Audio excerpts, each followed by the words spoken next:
This is Thinking Liberty with Bile. And Tennyson might not be able to make it tonight, and Darian is on his way.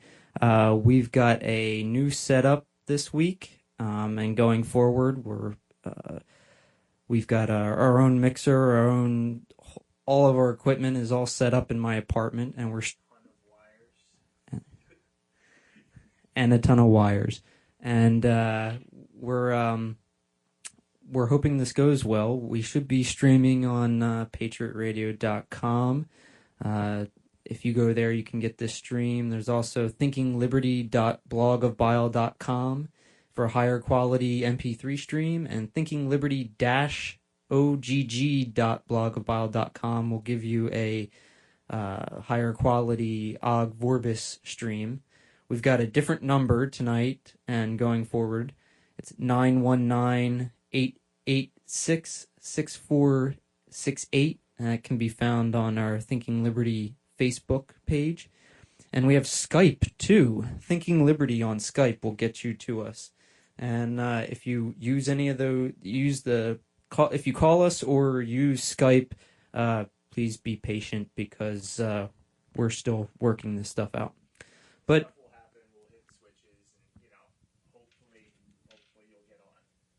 is your mic on? It's supposed to be. Hold on. Yell into it.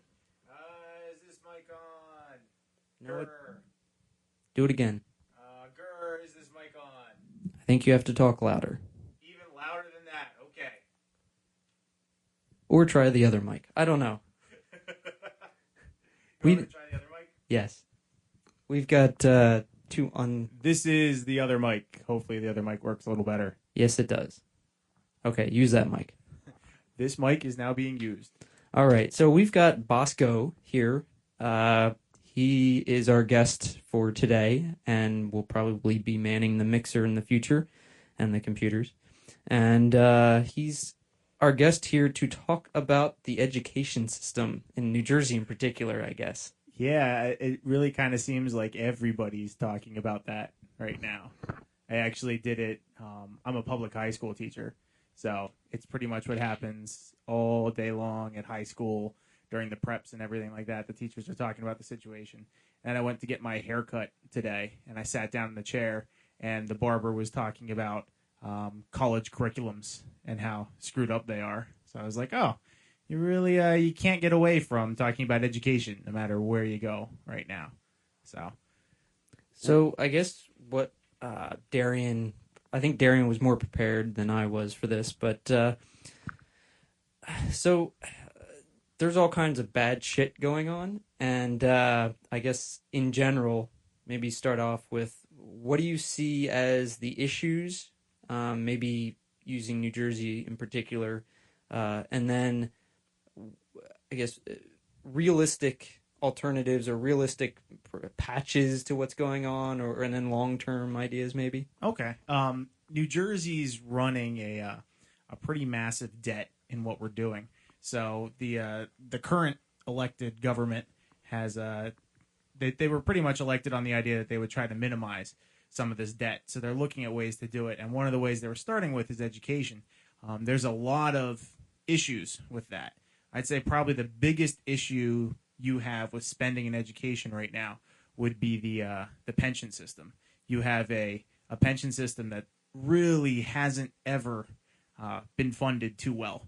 So basically, it's this promise that was made that people didn't really put into it, and the union has been up in arms about that particular thing, and now you're running this financial crisis where people are saying, okay, we were promised X amount of money, and the state doesn't have the money to deliver. To top that off, you're looking at cuts in what's currently going on in the schools and everything like that. We had a lot of school budgets get shot down at the vote forum on April 20th. So consequently, they have to go back to town council meetings and decide what they want to do to try to trim some stuff out of the budgets. So what a lot of towns are looking at doing is they're looking at getting rid of possibly some non-tenured staff and some things like that to try to save money. So this has led to people asking the union if they would consider a pay freeze. So if you look at teachers in different areas, they tend to get a pretty consistent, usually a raise in salary whenever the contract is renegotiated. So let's say, for example, 4% is a relatively common number. So people are asking that pay be frozen to help save some money, and then the idea is they will, in quote unquote, good faith, try not to remove any teachers. Now, once again, that's just good faith, so you have a lot of people very, very leery of that, saying, okay, well, just because we agree to this doesn't mean that people aren't going to get fired. So it's really like the squeeze is being put on, and it's where is the money going to come from? And as far as solutions to it, I think the best thing that teachers have going for them is, unlike any other profession I've been in, and I've been in a couple, there's a lot more camaraderie. And the strongest part of the union is our members and each other. And I really think that the union should look to providing some services for members that can pull us away from what we rely on the state. Because it seems whenever you rely on the state, whenever you rely on Trenton, they're always going to not meet their obligations, and you're always going to end up getting screwed. So the union should, I personally think, look into doing things like an alternative to the current pension system we have, something that we can do as members, possibly trying to provide some of our own health care so we don't have to rely on the state for that too. I think there's a lot of things that the union could do if we all banded together and decided to do it. A lot of what I think our issue has been is we've relied on our PAC, our Political Action Committee, to really try to get Trenton to push what we want when we should be relying on each other and building alternatives. And I think teachers are more than capable of that because, everything I've experienced, a teacher will give you the shirt off their back, if you ask for it. Right. And I think part of the problem is that you've got this empowered union that, from an economics perspective, is just getting way more than is possible. It's in effect a Ponzi scheme on the taxpayers. In that it will continue.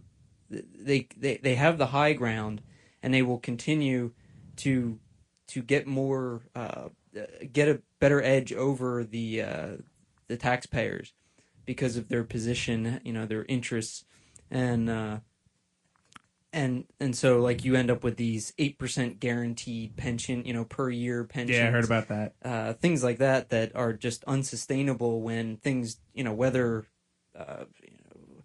you have a real bust or a cycle like we have, going through this boom bust cycle like we're going now, and when things get tough, just 8% is just unreal. There's no way that anyone could keep up with that. I think it's important to note too, just where a lot of the privileges that teachers get from being part of the union came from. They're really a reflection of the bias system that teachers were fighting with initially. So you have effectively a state monopoly on education. All right, so the state determines who gives out education. You can try to compete as a private school, but you're not gonna be able to work in the common education market because the state's just gonna kick your butt there. So what happened was you had teachers unions formed up to prevent teachers from getting the raw end of that deal because they're working in a monopolized market. So if you're working in a monopolized market and there's one employer, if you end up having trouble with that one employer, there's nowhere you can go. So basically, the state could take teachers and they could fire teachers when teachers became too expensive or too controversial or whatever, and they were accountable to no one for that firing. So the teachers formed the teacher union to help ensure things like tenure so that they wouldn't be brushed aside. So the teacher union is really a reflection of the monopolistic market that we're functioning in.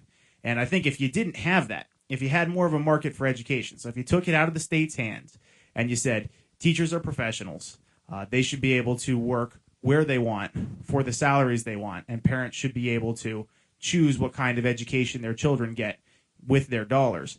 I think what you would see is a little bit more diversity. You'd see different styles of teaching roles, different styles of teaching salaries, rather than the the uniform line we have now, which is basically caused by the fact that we have to stand together or the state would just crush us. I mean, it's really, really hard to compete with the state.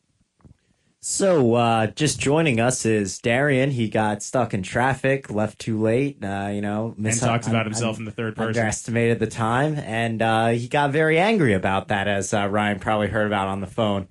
Yeah, you were displeased when you called me and said that you're going to be a little late. But, I started my little teacher tirade that I tell everybody every time I talk, so... Okay, so you're mentioning that, the reason why the NJEA is so powerful and people are displeased with it.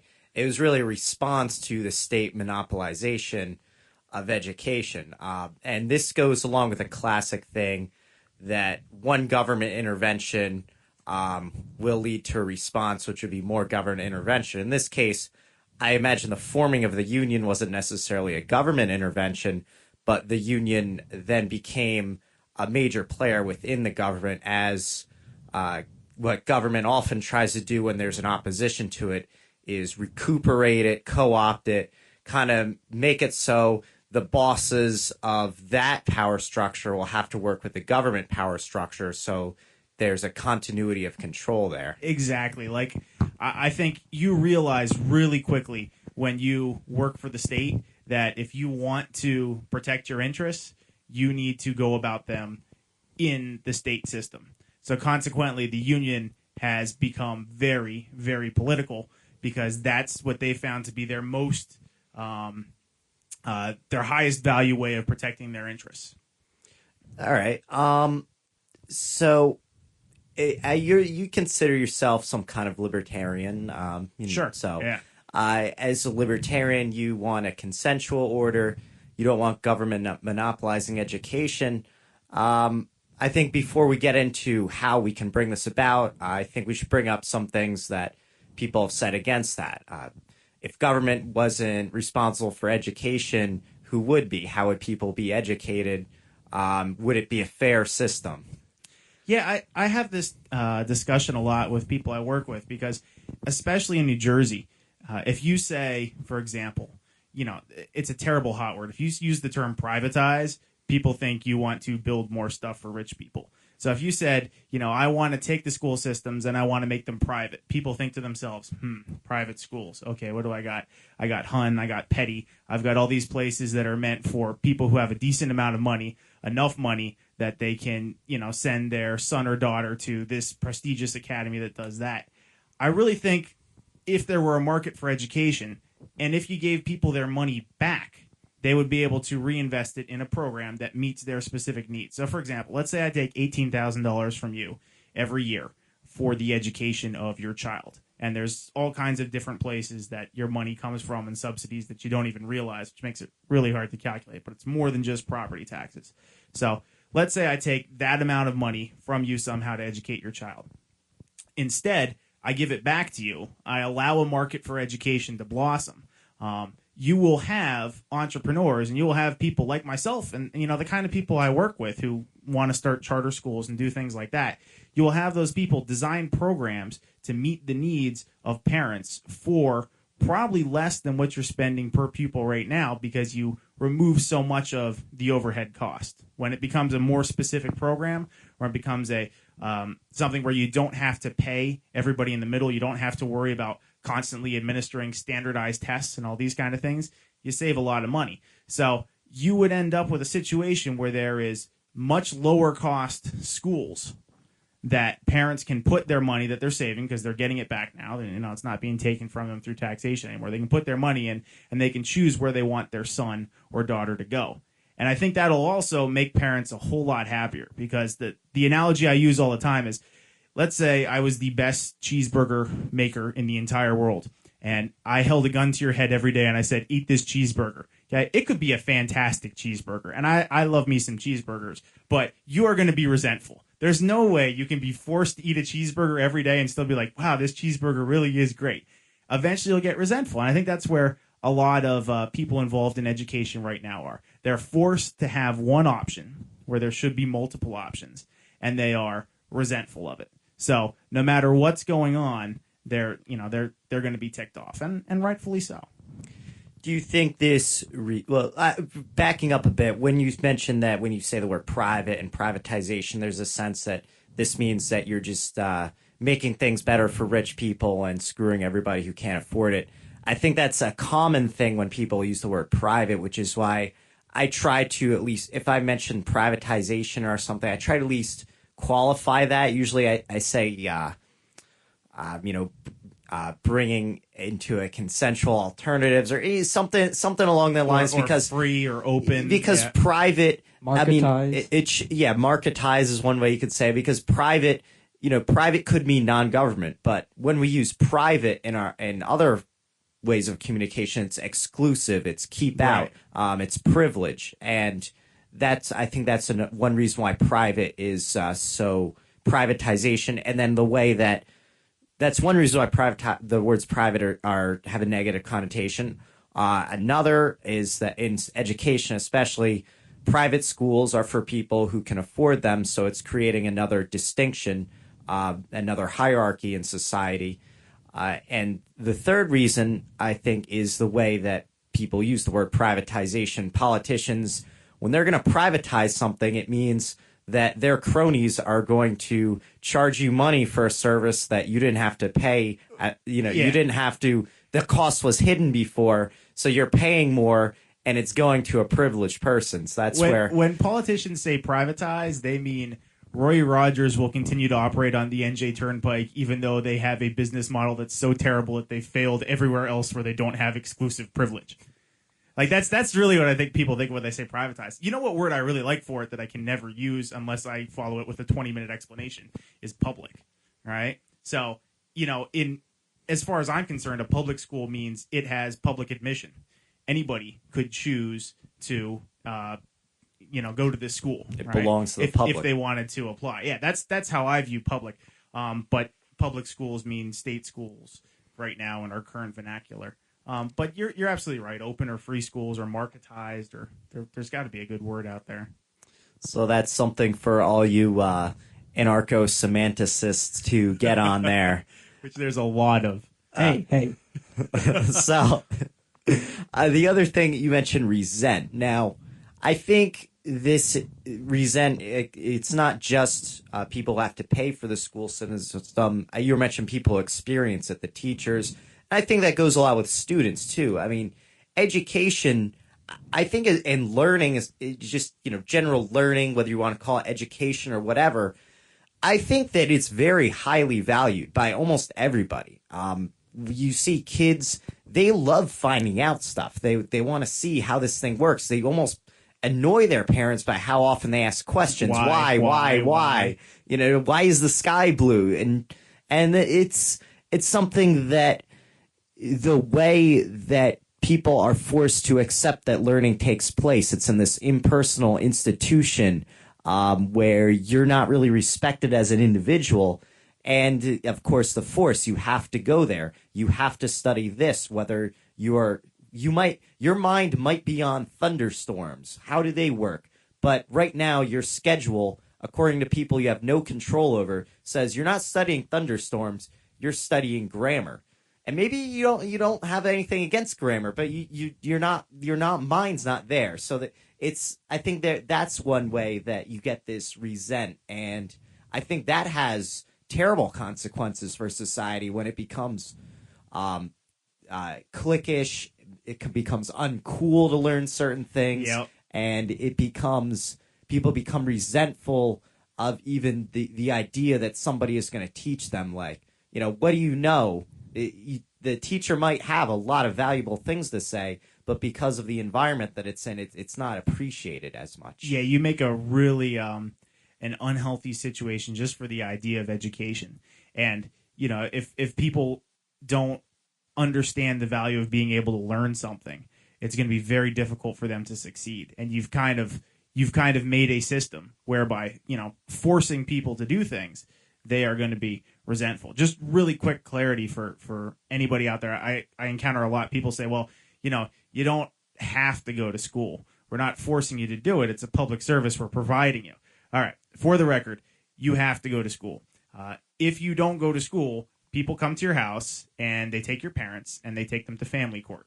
And if it doesn't get resolved there, they take your parents away from you and they force you to go to school. So you are forced to go to school. There is no, it's not a voluntary thing like people have tried to tell me before. And this is another way that everything is really interconnected. There, you can't attack one problem without attacking the others. Once schooling becomes something you don't have to go to, I don't know what the age is where you can decide to drop out of school at 16. Yeah. But there are huge economic and social costs for that. There's the perception that these people are losers, they have no direction in life. And a lot of people don't have direction in life. And sometimes just going on their own for a bit might be a way to actually get that direction, to experiment with, engage with the rest of the world.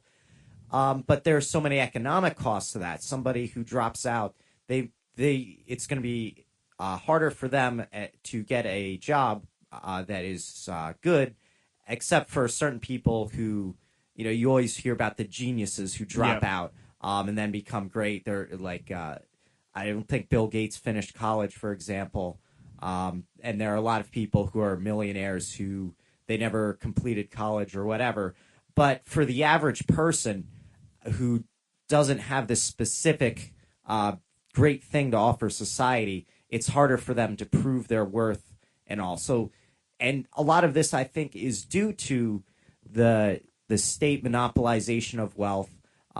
The state just creating a more rigid, structured economy where you have to work for somebody else just to make ends meet. It's very hard to make it on your own in business. It's hard to make alternatives to the way things are, and it's hard. It's difficult.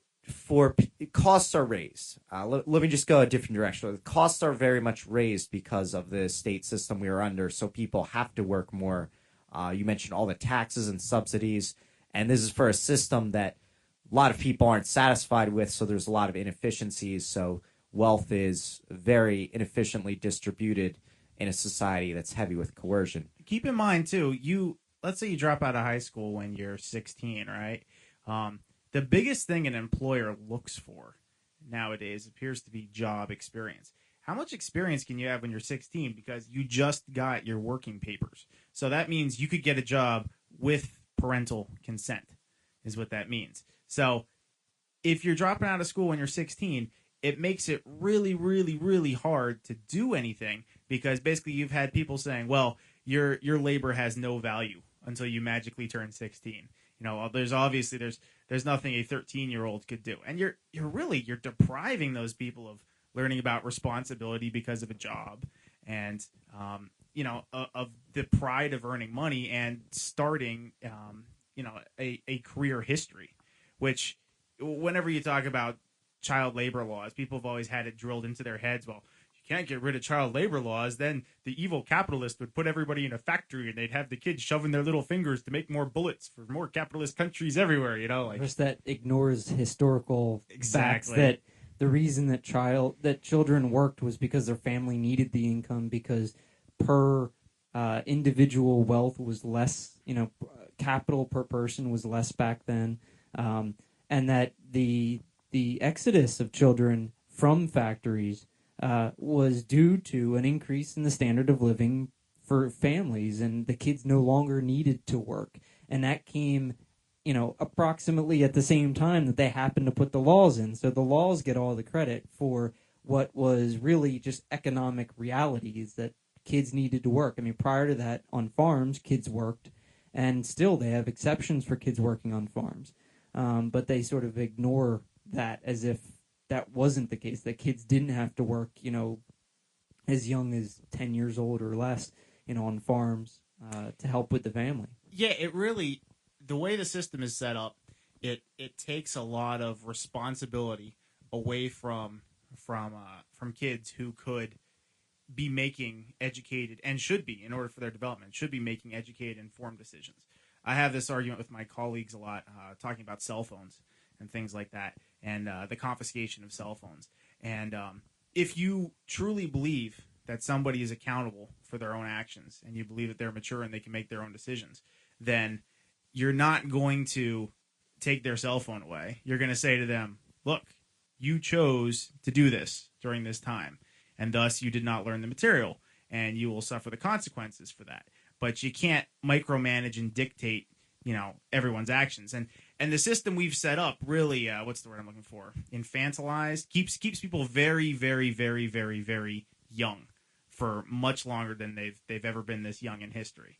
So people get out, and they get out of the education system, and they've never learned any responsibility. They've never really been accountable for their own actions. And to top that off, they're resentful. So you end up with angry people who really haven't had to do much, and who couldn't because you didn't give them the opportunity to.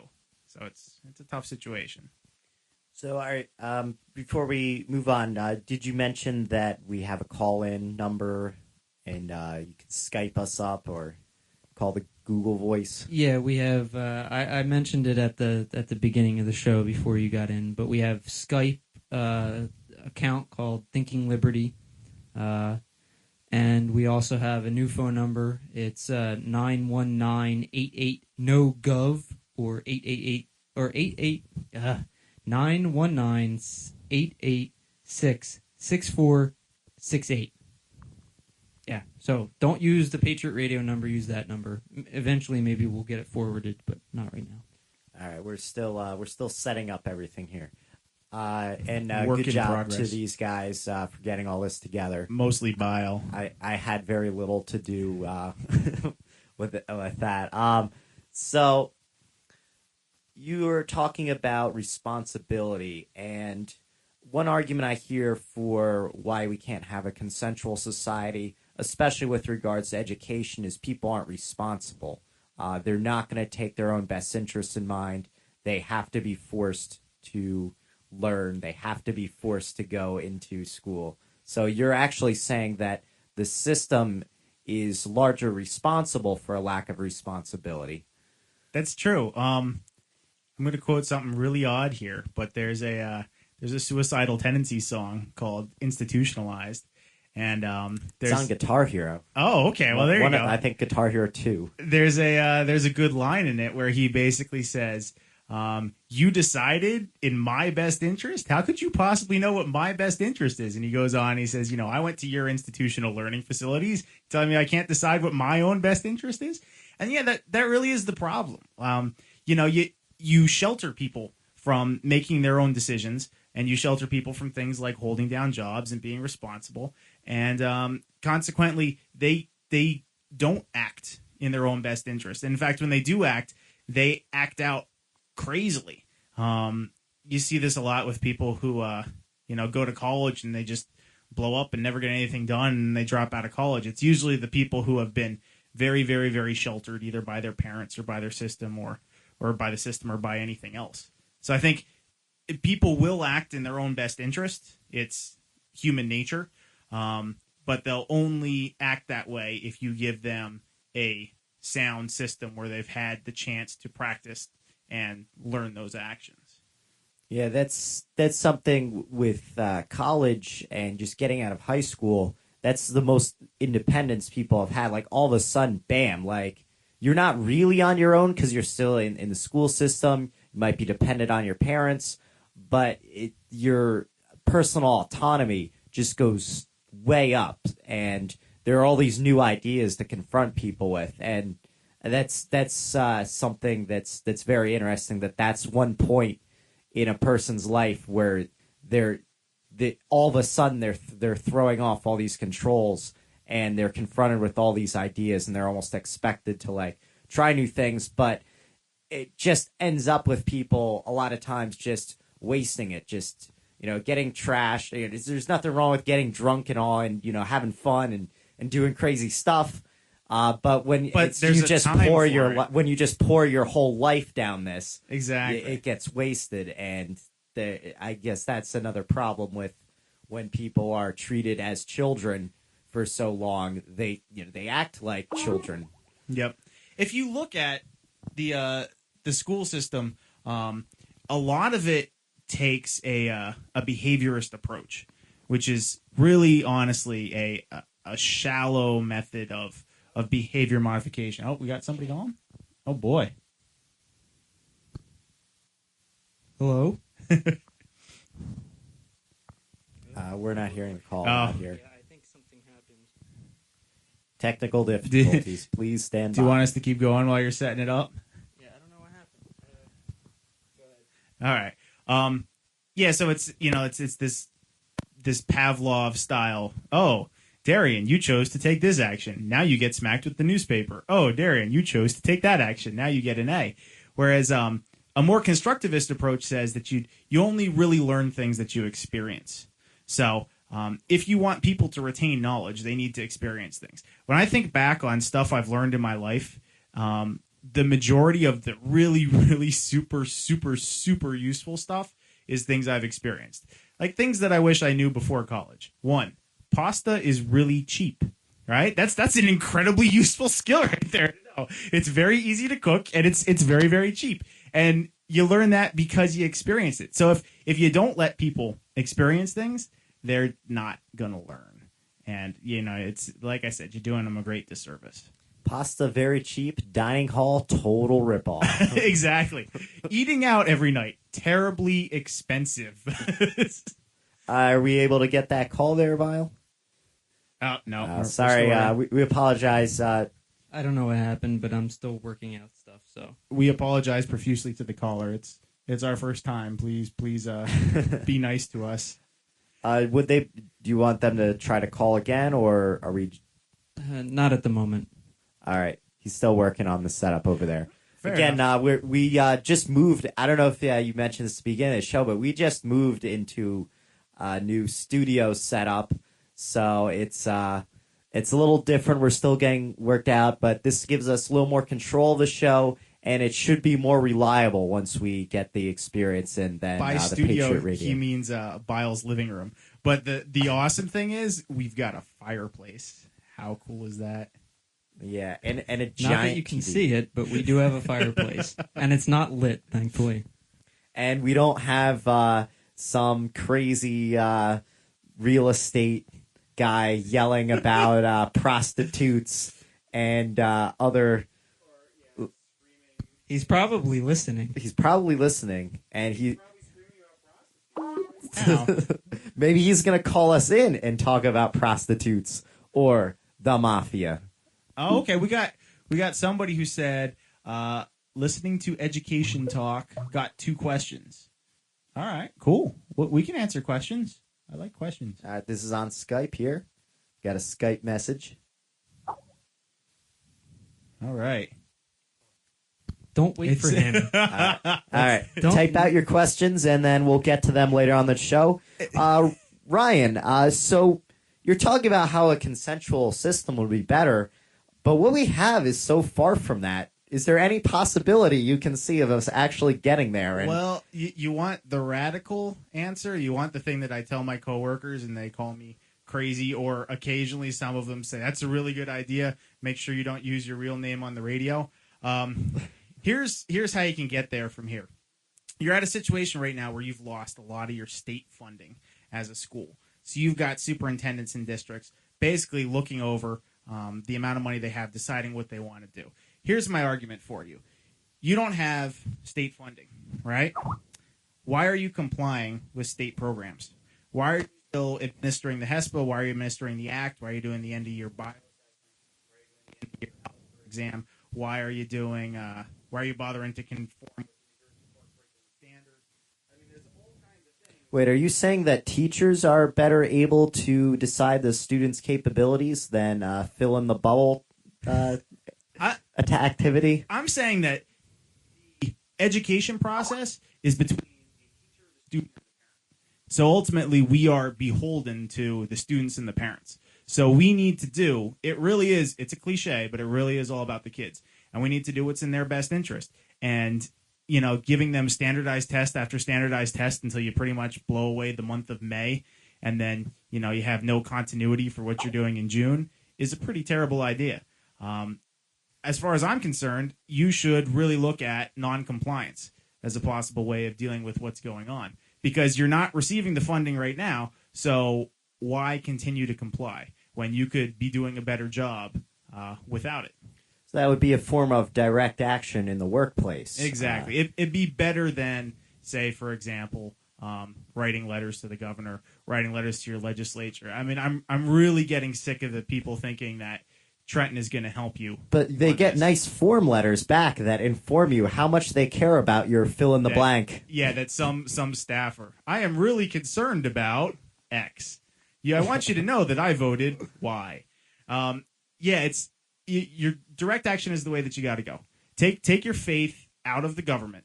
The good things I have seen out of this are the districts that have issued. The name escapes me right now.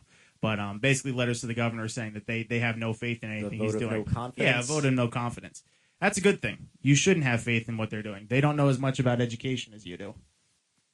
Okay. Well, before we get to that question that we have on Skype, I just want to say that if you're doing direct action, sometimes going it alone isn't really the way to go. So you need solidarity. Maybe get the parents behind you. Maybe you could do the old labor tactic and have some kind of union that actually supports the membership, not the union bosses. But we'll talk about that a little later. Let's get to these two questions. You want to read them or you want me to read them? I'll read them and then you can answer. We have from a Skype user 2 questions. I'll say them. I'll read them together. Get on with it. We have one. The law has a major financial stranglehold on public education. How do you propose that any entrepreneurial education program can protect itself? Second, teachers have had to take a very impersonal role with students due to the same litigious financial stranglehold. How do we protect teachers and their entrepreneurial program from litigious parents? Okay, let's start with the first one. Let's see. The law having a major financial stranglehold on public education. The law plays a big role in public education. In case you didn't know, I was talking with someone who was thinking about starting a charter school, and I was giving them my theory. I was like, well, it's great. You don't have to have much overhead. You would need at least one person working all the time just to make sure that you complied with laws at the federal level. All right. So let's start with things like IDEA, the Individuals with Disabilities Education Act. That thing is a monster. It is just a huge amount of pages that you need to comply with in order to meet the needs of specialized learners. You also have the what's the other one I'm thinking of? The provisions of NCLB, No Child Left Behind. All right, you would have to seek compliance with that too. So you're fighting with the federal government, who will come in or they could come in and they could shut you down. And you mentioned before you think education between the teacher, the parent, and the student. So you think that they would be better able to decide those standards than huge pages that takes an administrator. Exactly. Like why is it that some guy in Washington D.C.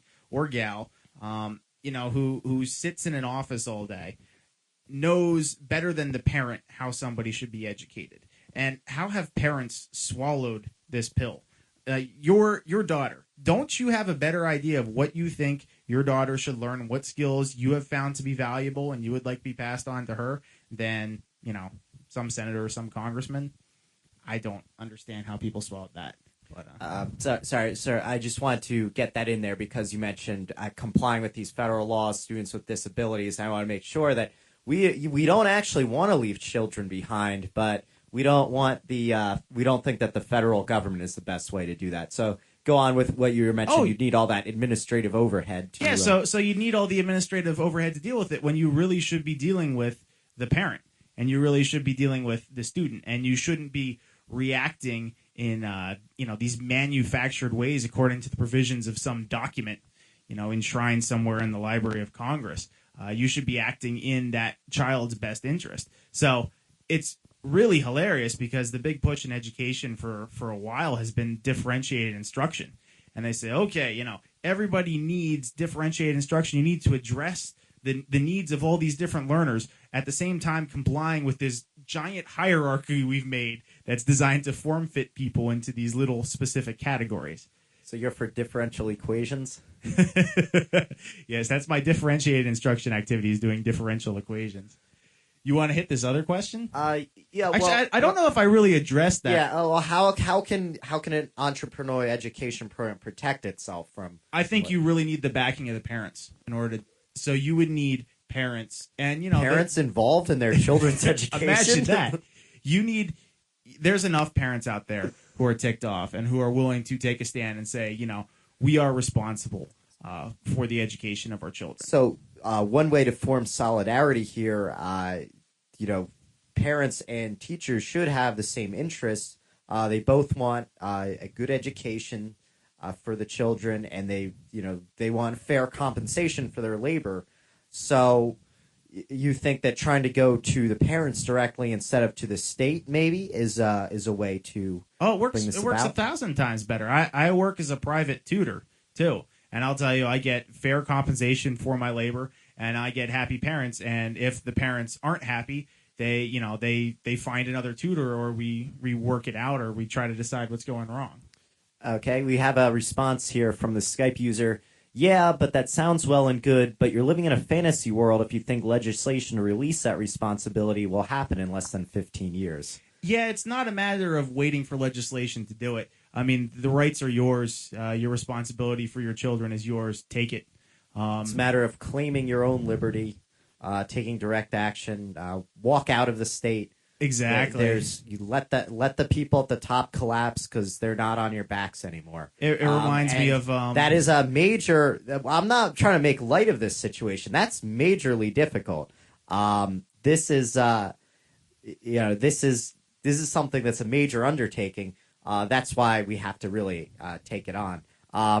This user believes that a parent can change their mind and sue you, so they're very concerned about litigation and stuff. And I don't think you really addressed their second question yet about how do you deal with litigious parents?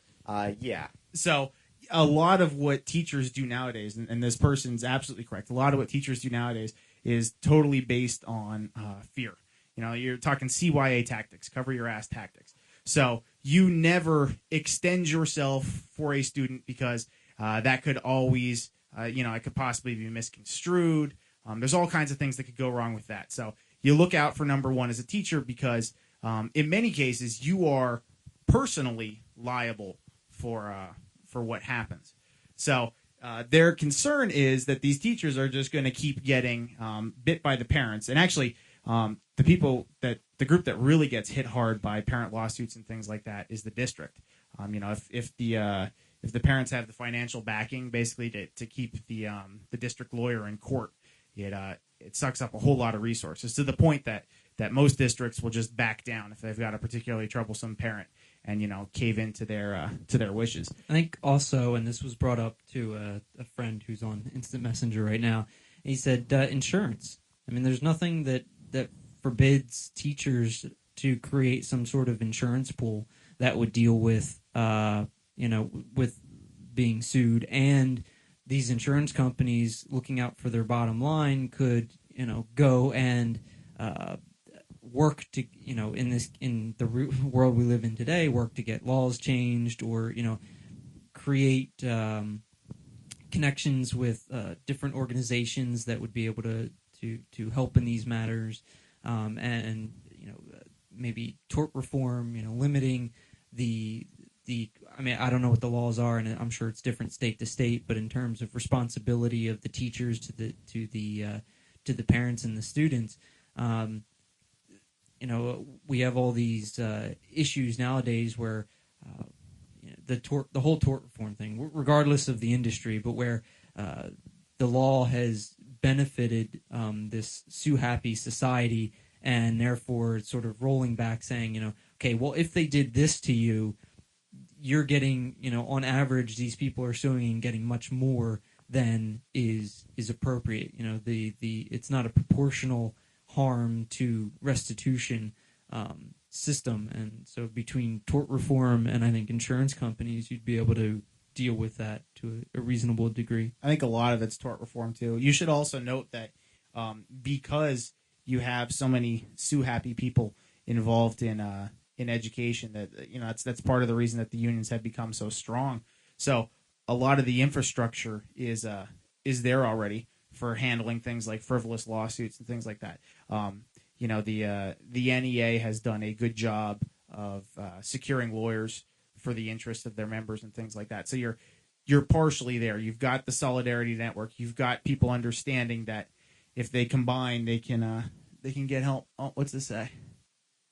So the person responded. They said the district gets killed, which means any entrepreneurial program without a conglomerate protection mechanism is doomed in your quote unquote libertarian capital L assault on the socialistic system. All right. Let's see. Yeah, well, I honestly think that if you've got the backing of parents, and if the people involved are demonstrating that this is a better way of doing education and all those sort of things, you're not going to be able to catch a lot of heat from the government, because there's only so much the government can do before onlookers say, hey, these are peaceful people doing an excellent job educating their kids who perform well on standard assessments and things like that. Why are you going after them? I really don't think that people will stand for the government securing its monopoly on education, despite the fact that alternatives are doing a better job. Okay, so we were talking a little, I guess you hit on a lot. Thanks for the input there for that Skype user. They said you said it perfectly. The district is the institution that gets hurt, and it's the only entity large enough to withstand a litigious blow. That'd mean Ryan was kind of talking about ways to minimize risk for other smaller sections. I think you can minimize risk too. So thanks for that Skype user for getting online. I don't think our phone line is up yet, but we have the Skype chat, and hopefully our phone line will be up before the end of the show. If not, there's next time, and we'll try to address your questions as best we can. So we hit on a lot of things regarding transitioning to a consensual system, but I want to just get more. If you could just outline, maybe get a more solid statement on your views of how this could work. Okay, all right. So here's one possible way I could see it happening. You have a clash between the teachers and the state government. Okay, all right. Step one, done. I mean, that's pretty much what's going on with Christie right now. Two, you have the teachers end up distancing themselves from the state government, securing more of their own interests, like I said, maintaining more of their own programs, until they realize that they are the ones who really understand about education. Them and the parents and the students are the ones who really should be involved in the system. You end up with small, local, autonomous districts, which we pretty much have already. I mean, districts already do their contract negotiation at the local level. They do a lot of their funding and things like that at the local level. So you start with these smaller districts, and they grow, and you end up with more diversity in them. So if somebody decides they don't like what's going on here, well, you already have all these standalone districts. Why can't they just go and start an alternative school that people could go to? The government realizes that it's futile to try to maintain this education monopoly, which I'm not going to get into, but they started for very, very nefarious reasons. Actually, Bile can speak to those very well himself. They realize that it's futile. They end up pulling out of it, and you still have a good, viable source of education for all the people, and they can choose where their students go to school. So that's one way I could see it happening. Okay, so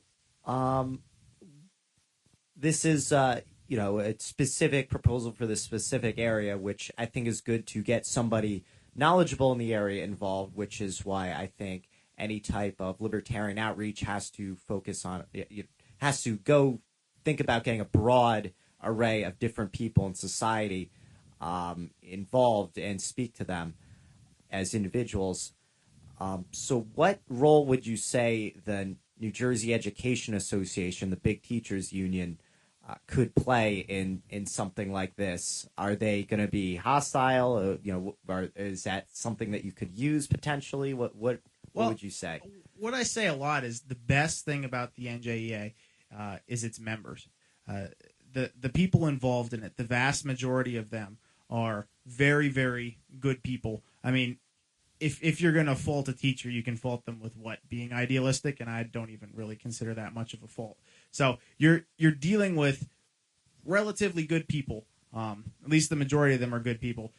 I think it's that group of people that's going to have to realize that they have this solidarity in the union, and they can use the fact that they're used to group actions to keep individuals from being crushed by the state. So, if I showed up at work tomorrow and I said, hey, I'm not giving the HESPA, they'd say, good, we needed to cut people anyway. Here's how you go about collecting unemployment. But if you have a whole district that says we're not doing this, and you have people communicating with other people that they know from union actions saying, all right, we're going to act as a group, we see the power in acting as a group, then you can affect some of this change. So that's really where I see it fitting in. Okay, so that's interesting. I think of the song Solidarity Forever. You can look that up on YouTube, as well as Institutionalized by Suicidal Tendencies. That's quite a mix there. To get the backdrop for this show. We only have about 10 minutes left before our Patriot Radio slot is over. Perhaps we could do the live stream from the blog of Bio link a little bit after that. But I want to get into something that's been brought to my attention. What do you think of people who have been working in the system for many years? They're either close to retirement or they are retired. They didn't get a chance to really take part in this great transition to a consensual society, but they put in their time. They tried to do the best for the kids. Do these people just deserve to, get thrown out, or what can be done about these people whose pension is going to get cut off? See, I think I was telling a coworker today when I was saying I was going to do this. I think the hardest question in the whole issue is the pension question, because it really is. It's a promise that was not funded, that people took to heart, that it's come home to roost, and now the money's not there. I think as far as making sure our other members get the benefits they were guaranteed, we're going to need to shift the pension from state control, and we know that the state can't control anything. That's becoming readily apparent, to union controlled. So we need to secure for our members in the future some sort of pension system that works at the union level, and we need to find a way of meeting the pension obligations of our current members through the union. And like I said, I think teachers in general are very generous people, and we tend to look very, very, very, very far in the future. So I don't think your membership would have a problem contributing to that, especially if you pitched it as, look, we're going to do this as a group. We're taking control of ourselves. And that's something I think, again, you'd have to have parental involvement in. True. Say, this is what these people have done. There's a lot of benefits. Them out in the cold. There's a lot of benefits for a community for securing teachers and keeping them in one area. I mean, you really want to educate your children. You really want an established group of people. So there's a lot of benefits for a community saying, all right, we are going to work with the union to make sure we can secure pension benefits so people stay in our community and they keep teaching for years and years and years and years. So a self-interest kind of thing. Yeah, I mean, I think the parents would want a good pension system for teachers because they would want a good education for their children. And I think the best way to provide that pension system would be at the union level. So a union as a mutual aid society, this is something, an idea that you find a lot in anarchist thought. You could look up the old mutual aid societies in terms of medicine that Roderick Long talks about. Kevin Carson, if you look him up online, he'd probably be a good source on this. I want to introduce another member of our cast. He came in late enough to make me look good here. All right. Wait, what time did you get here? I got here like 5 after. That's not that bad. Fine. Our show often doesn't even start till like 10 minutes in because of technical difficulties, but these guys got everything on task. We have Tennyson here. Yeah, still here. So it took a little while, and the NJIT isn't exactly my cup of tea, but took it anyway. So. New Jersey Institute of Transit. There you go. That's the one. Oh, yeah. New Jersey Transit. Can I just say what this guy wrote really quick, because this is an awesome comment. Okay. He said, and I quote, "Did Goldman Sachs make crappy bets on our pensions? Can NJ sue them?" Yeah, well, I got the mic. I just like to say, screw Goldman Sachs. Like, why the hell are they touching our pensions anyway? This is the whole reason I think we should be able to control these kind of things, so we can look at the investments that we are making. So if you had the pension system in the union's hands, and you had a democratic and voluntary union, the only people we'd be able to blame is ourselves, as opposed to our current pension system, which has just been totally screwed by other people. I'm sorry, I feel strongly about that. It's a thing to feel strongly about because that's your own life. Right? Yeah. And if they're taking a piece of your life, you got to feel about it. So, but then you're going to be exposed to the same risks that Goldman is, I guess, except that you're one step less removed. Right, but if our members were all, scaredy cats like me, we could invest in, widows and orphans money. We could pile gold under people's beds. I mean, if that's truly how you felt you wanted to keep your money, it could be done. So that's another way that you have state and the largest capitalists in collusion. Some people would call that capitalism. Some people would call it corporatism. But either way, it's wrong. You have a coercive element that gets mixed in with business, so it looks like it's free exchange to somebody who's not looking too hard. But what you're actually seeing is the risks being underwritten by the public and the profits going to private individuals. So you're forcing people to underwrite others' risks, and some people are benefiting at the expense of others. And that's a major problem with the system today. So we have an overall view on that we need to get rid of coercion. We need to get rid of these privileges that only exist because of coercion, and we need to introduce solidarity, principles of solidarity, consent, mutual aid into our own lives so that we can help each other take care of ourselves. And that's what anarchism is about in a nutshell, no rulers. No, it's you're spot on there, definitely. So we have only a few minutes left. I want to talk. We have a comment here on Skype. IRA and 401k laws are written to favor the Wall Street banksters. Gold under the bed. Do we read their names? Everybody knows. We're just saying Skype user for now. We didn't really work out a policy on that. Okay. I guess really the best thing to do would be ask people. Like he doesn't have his own radio show here. Okay. Yeah. All right. This is this person can respond on Skype, but I think the best way to do this would be if you're gonna comment on Skype, your first comment should be, "Hi, this is blank," and that's how we'll refer to you on the radio show. Okay. But if this person wants us to plug him in his radio show, just add another Skype comment there, and we'll do it. Can psychically get a message going. Is there a delay on the show? Or there's a delay. There's a bit of a delay. How much? Oh, okay, all right. So we'll see whether Mr. or Miss, I don't know. We don't have a lot of time. Running out of time for our Patriot Radio slot. I want to mention a few things. Center for a Stateless Society, if you check us out at c4ss.org, running a fundraiser. We've had a few comments, a lot of recent stuff on immigration to do Arizona's immigration law. As advocates of a stateless society and a consensual order, we don't believe in borders, and we feel that any attempts to enforce borders introduce more problems in society. What if you're a Hoppian? We're not going to go there. That's c4ss.org. You can check me out there, Darian Warden. There's other great writers there, and hopefully you'll find that of interest. I just wanted to say real quick before we have to go off the air on radio, on Patriot Radio, do you guys want to do a longer show and we can stream it through the thinkingliberty.blogabile.com stream? Yeah, I think that's a good idea. So if you want to listen to us ramble on longer, go to thinkingliberty.blogabile.com. Okay, again, that's thinkingliberty.blogofbile.com. BLOGOOF.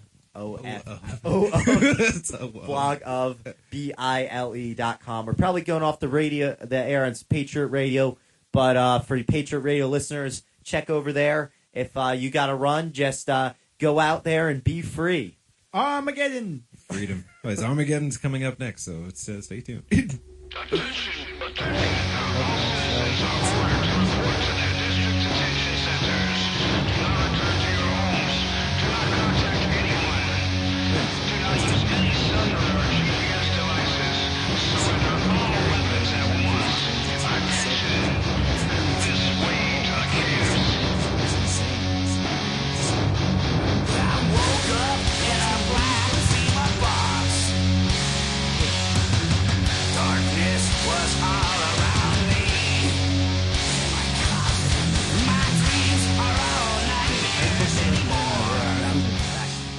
All right, Oh, we're we're back back in Thinking Liberty. Every day is every dawn could be the dawn over a new world. Every sunrise could be a new thing coming. So we're on a new format here, which allows us to go over our time slot. I'm amazed you really don't have that like written on a sheet of paper. Yeah, He just recited that, folks. He can come up with this stuff on the spot. You know, he's a writer, right? That's true. That's true. That's kind of what he does. As Tennyson notes, I am not a pronouncer. Sometimes that's he is not.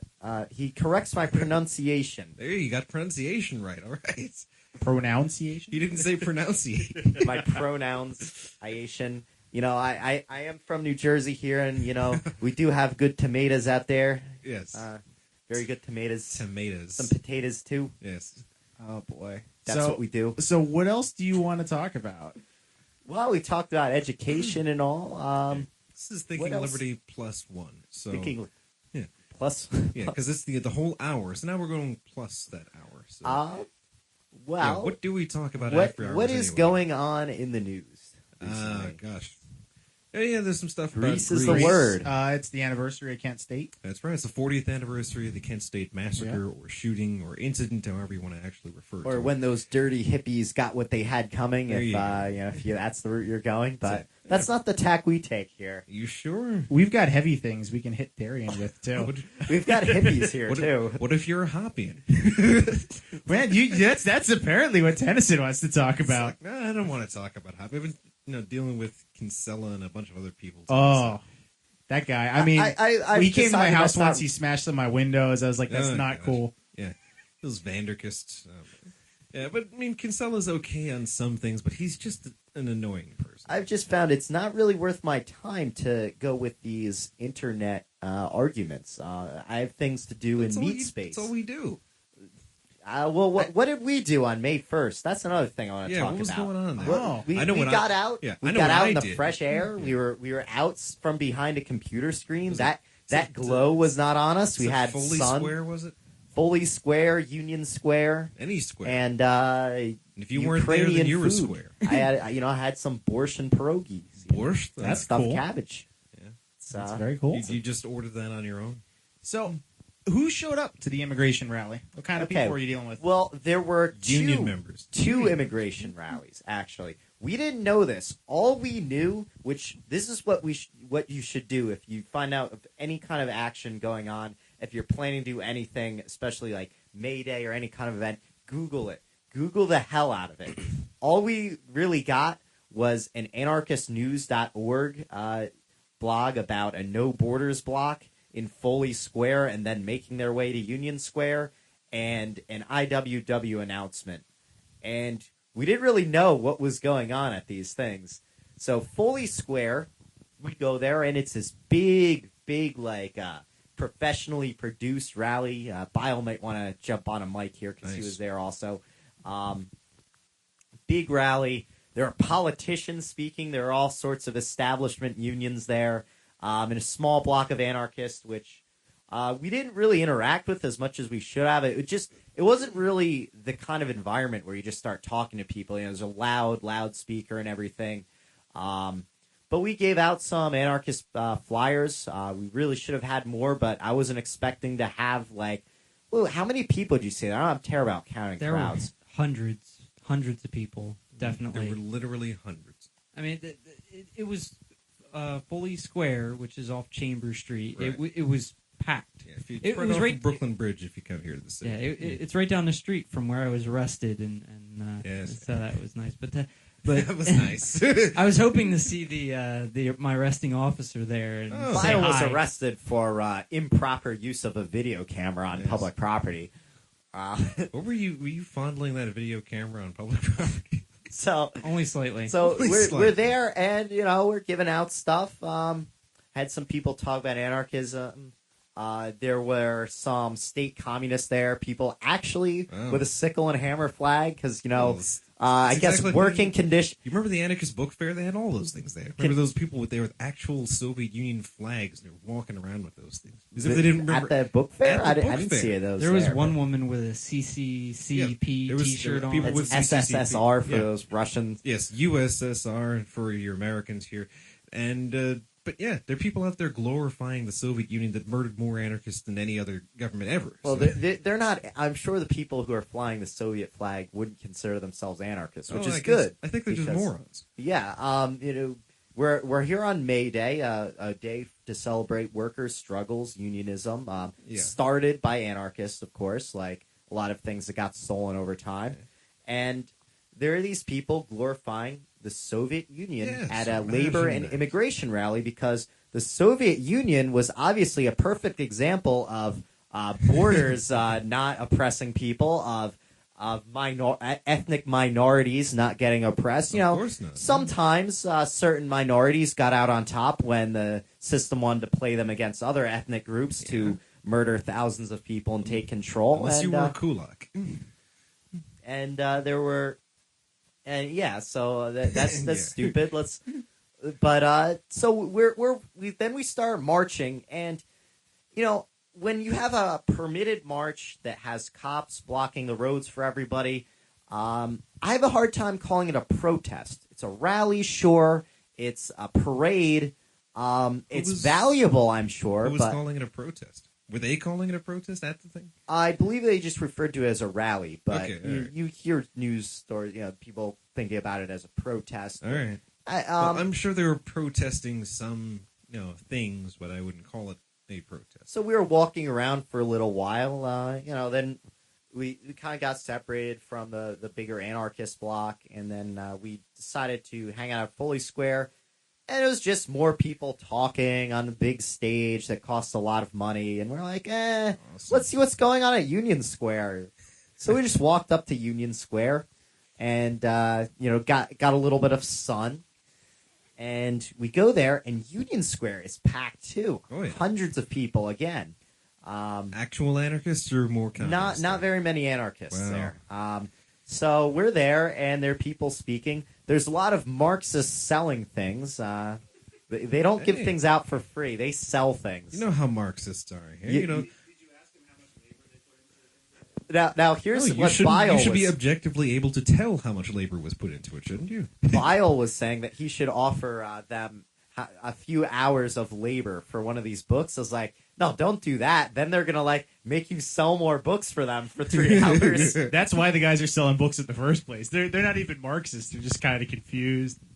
How did I end up selling books? Where is my family? Indentured serve a Why what? why does nobody know where I am right now? So they were there.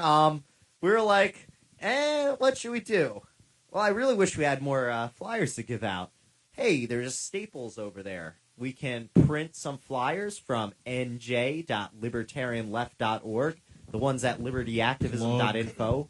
We're what's down. What's that website again? You said nj.libertarianleft.org. .org. I think he said nj.libertarianleft.org. nj.libertarianleft.org sounds like a good website. Yeah, these are also on libertyactivism.info, but remember they that got one. lost in the great server crash or whatever it was where they 2010. deleted all your stuff. I don't know these technical terms.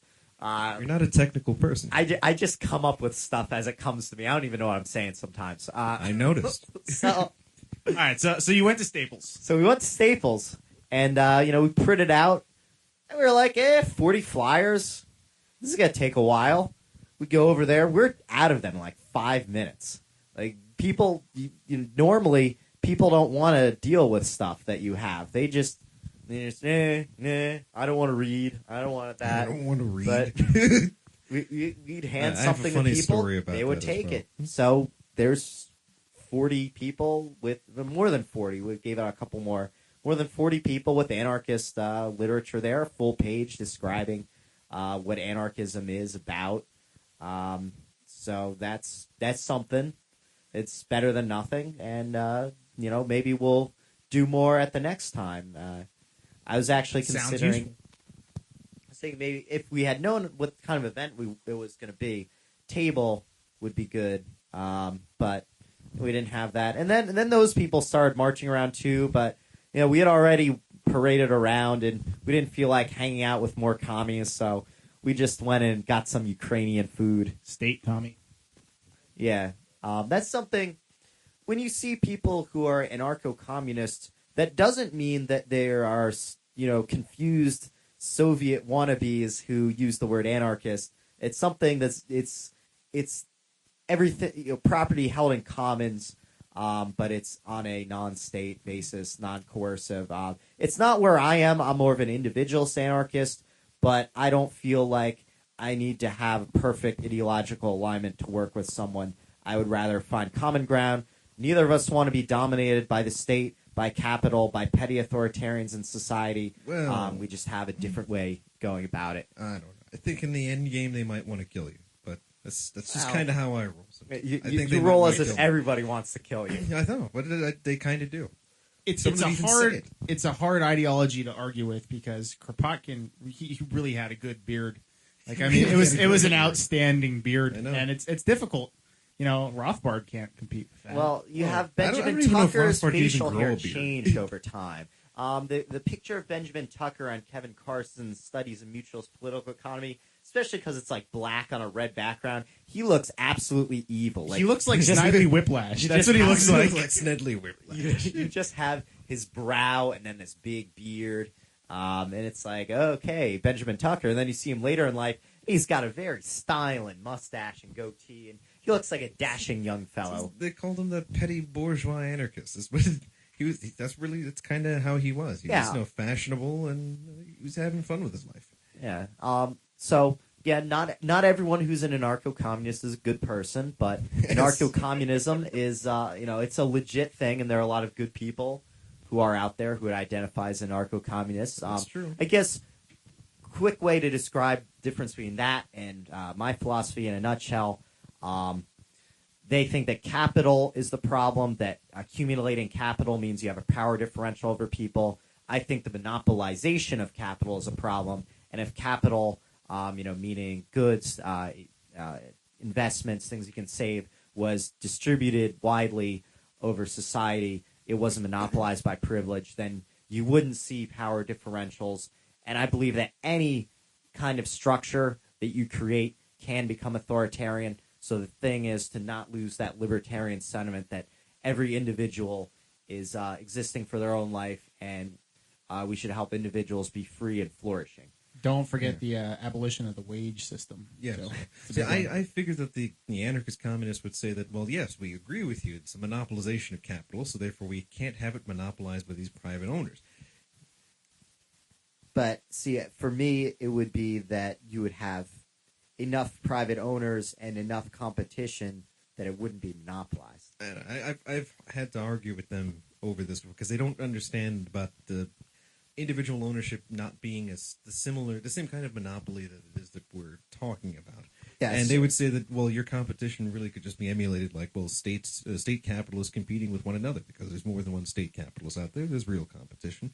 And, yeah, so this isn't something I want to hash out totally over this radio station. It's not something that's going to end up hashed out. Yeah, so it's I don't bother doing this with them anymore. It is, it is a thing that's out there. It's been around for a while. And then individualist anarchism, mutualism kind of faded out for a little while, and then they got revived kind of by Murray Rothbard, and people were coming at it from more of a right-wing perspective, and I think that's kind of distorted things a little. So now, individualists, market anarchists, agorists, anarcho-capitalists, they see, there's, they're kind of separated often from social anarchists.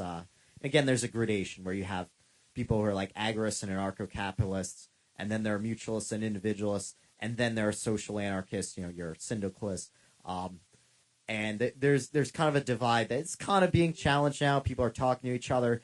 The important thing, I think, is to listen as well as talk. That goes for both sides, and to kind of get involved personally with what other people are doing, because that way you get involved on a personal level, and you can facilitates communication, and you can see what the person's about in real life. Yeah, I think the Anarchist Book Fair was really good for that. I know you can devalue everything that I'm going to say about the person I was talking to because we're both pacifists, so it's not worth much.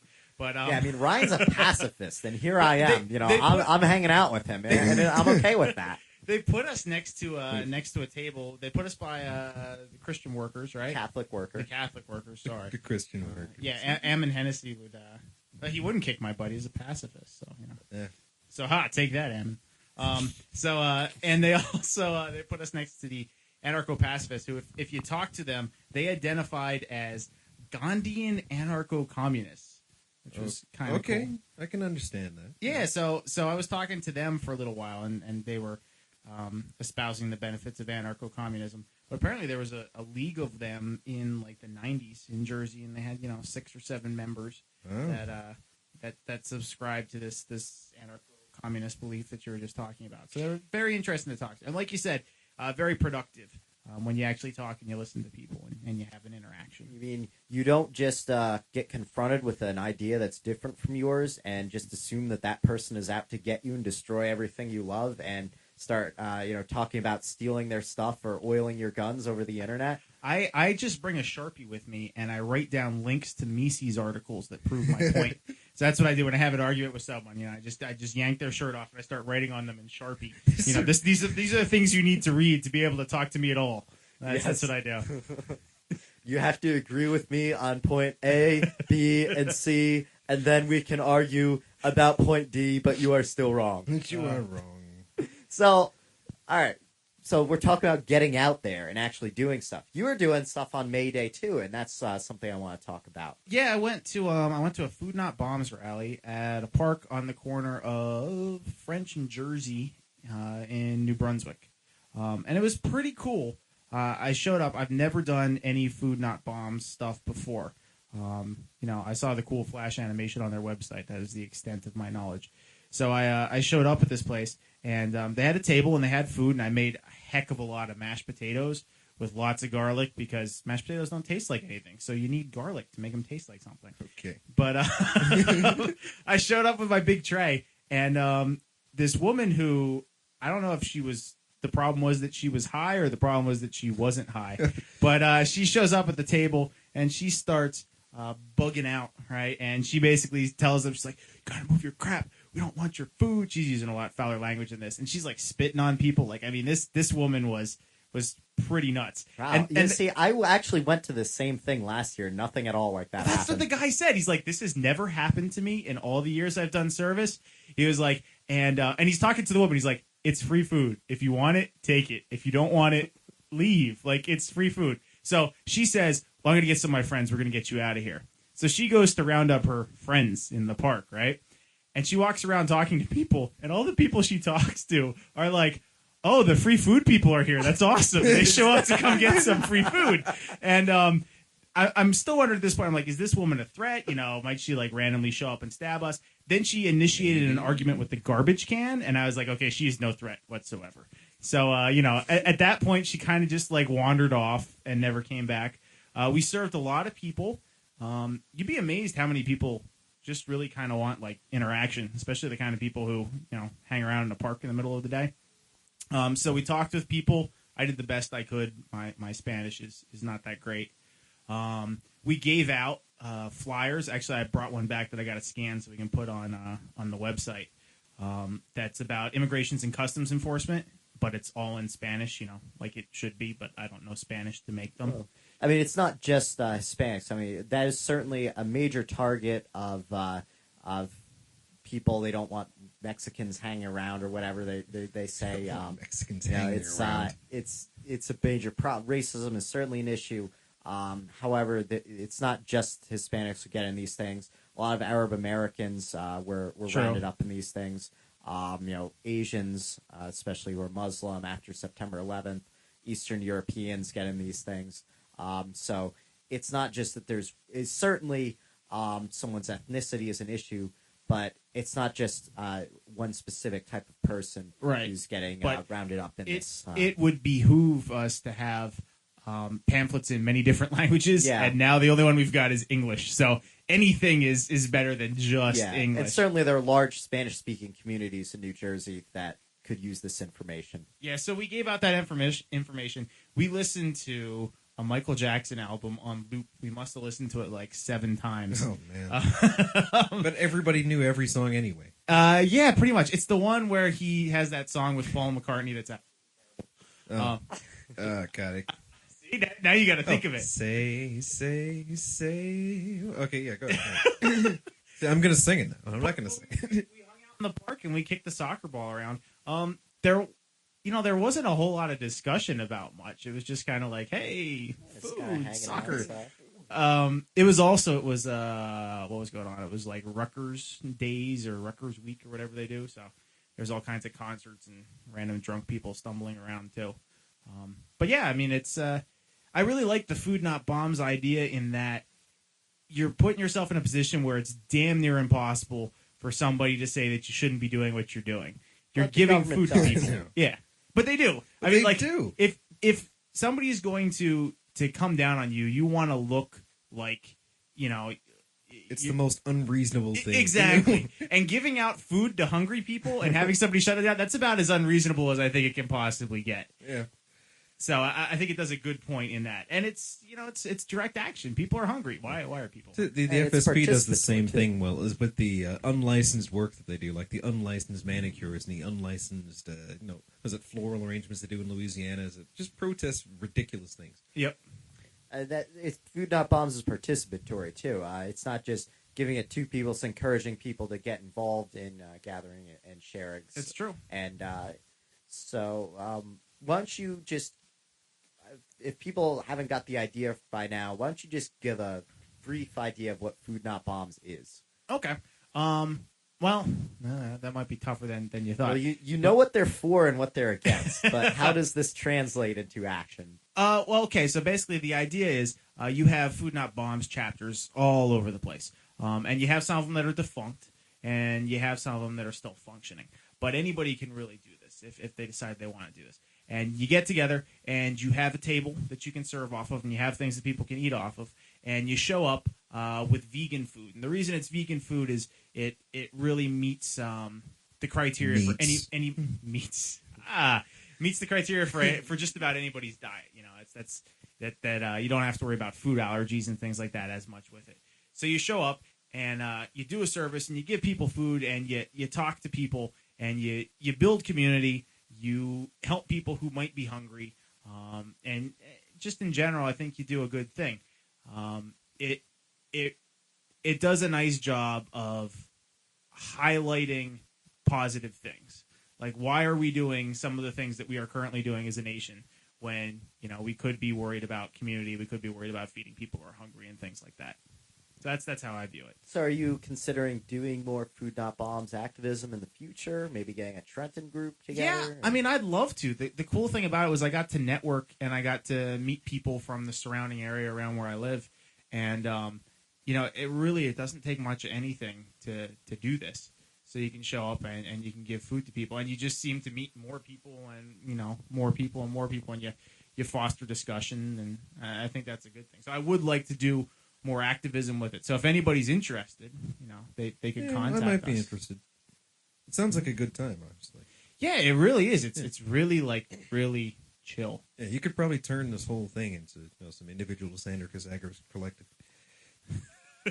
Probably. Yeah. Probably. It could happen.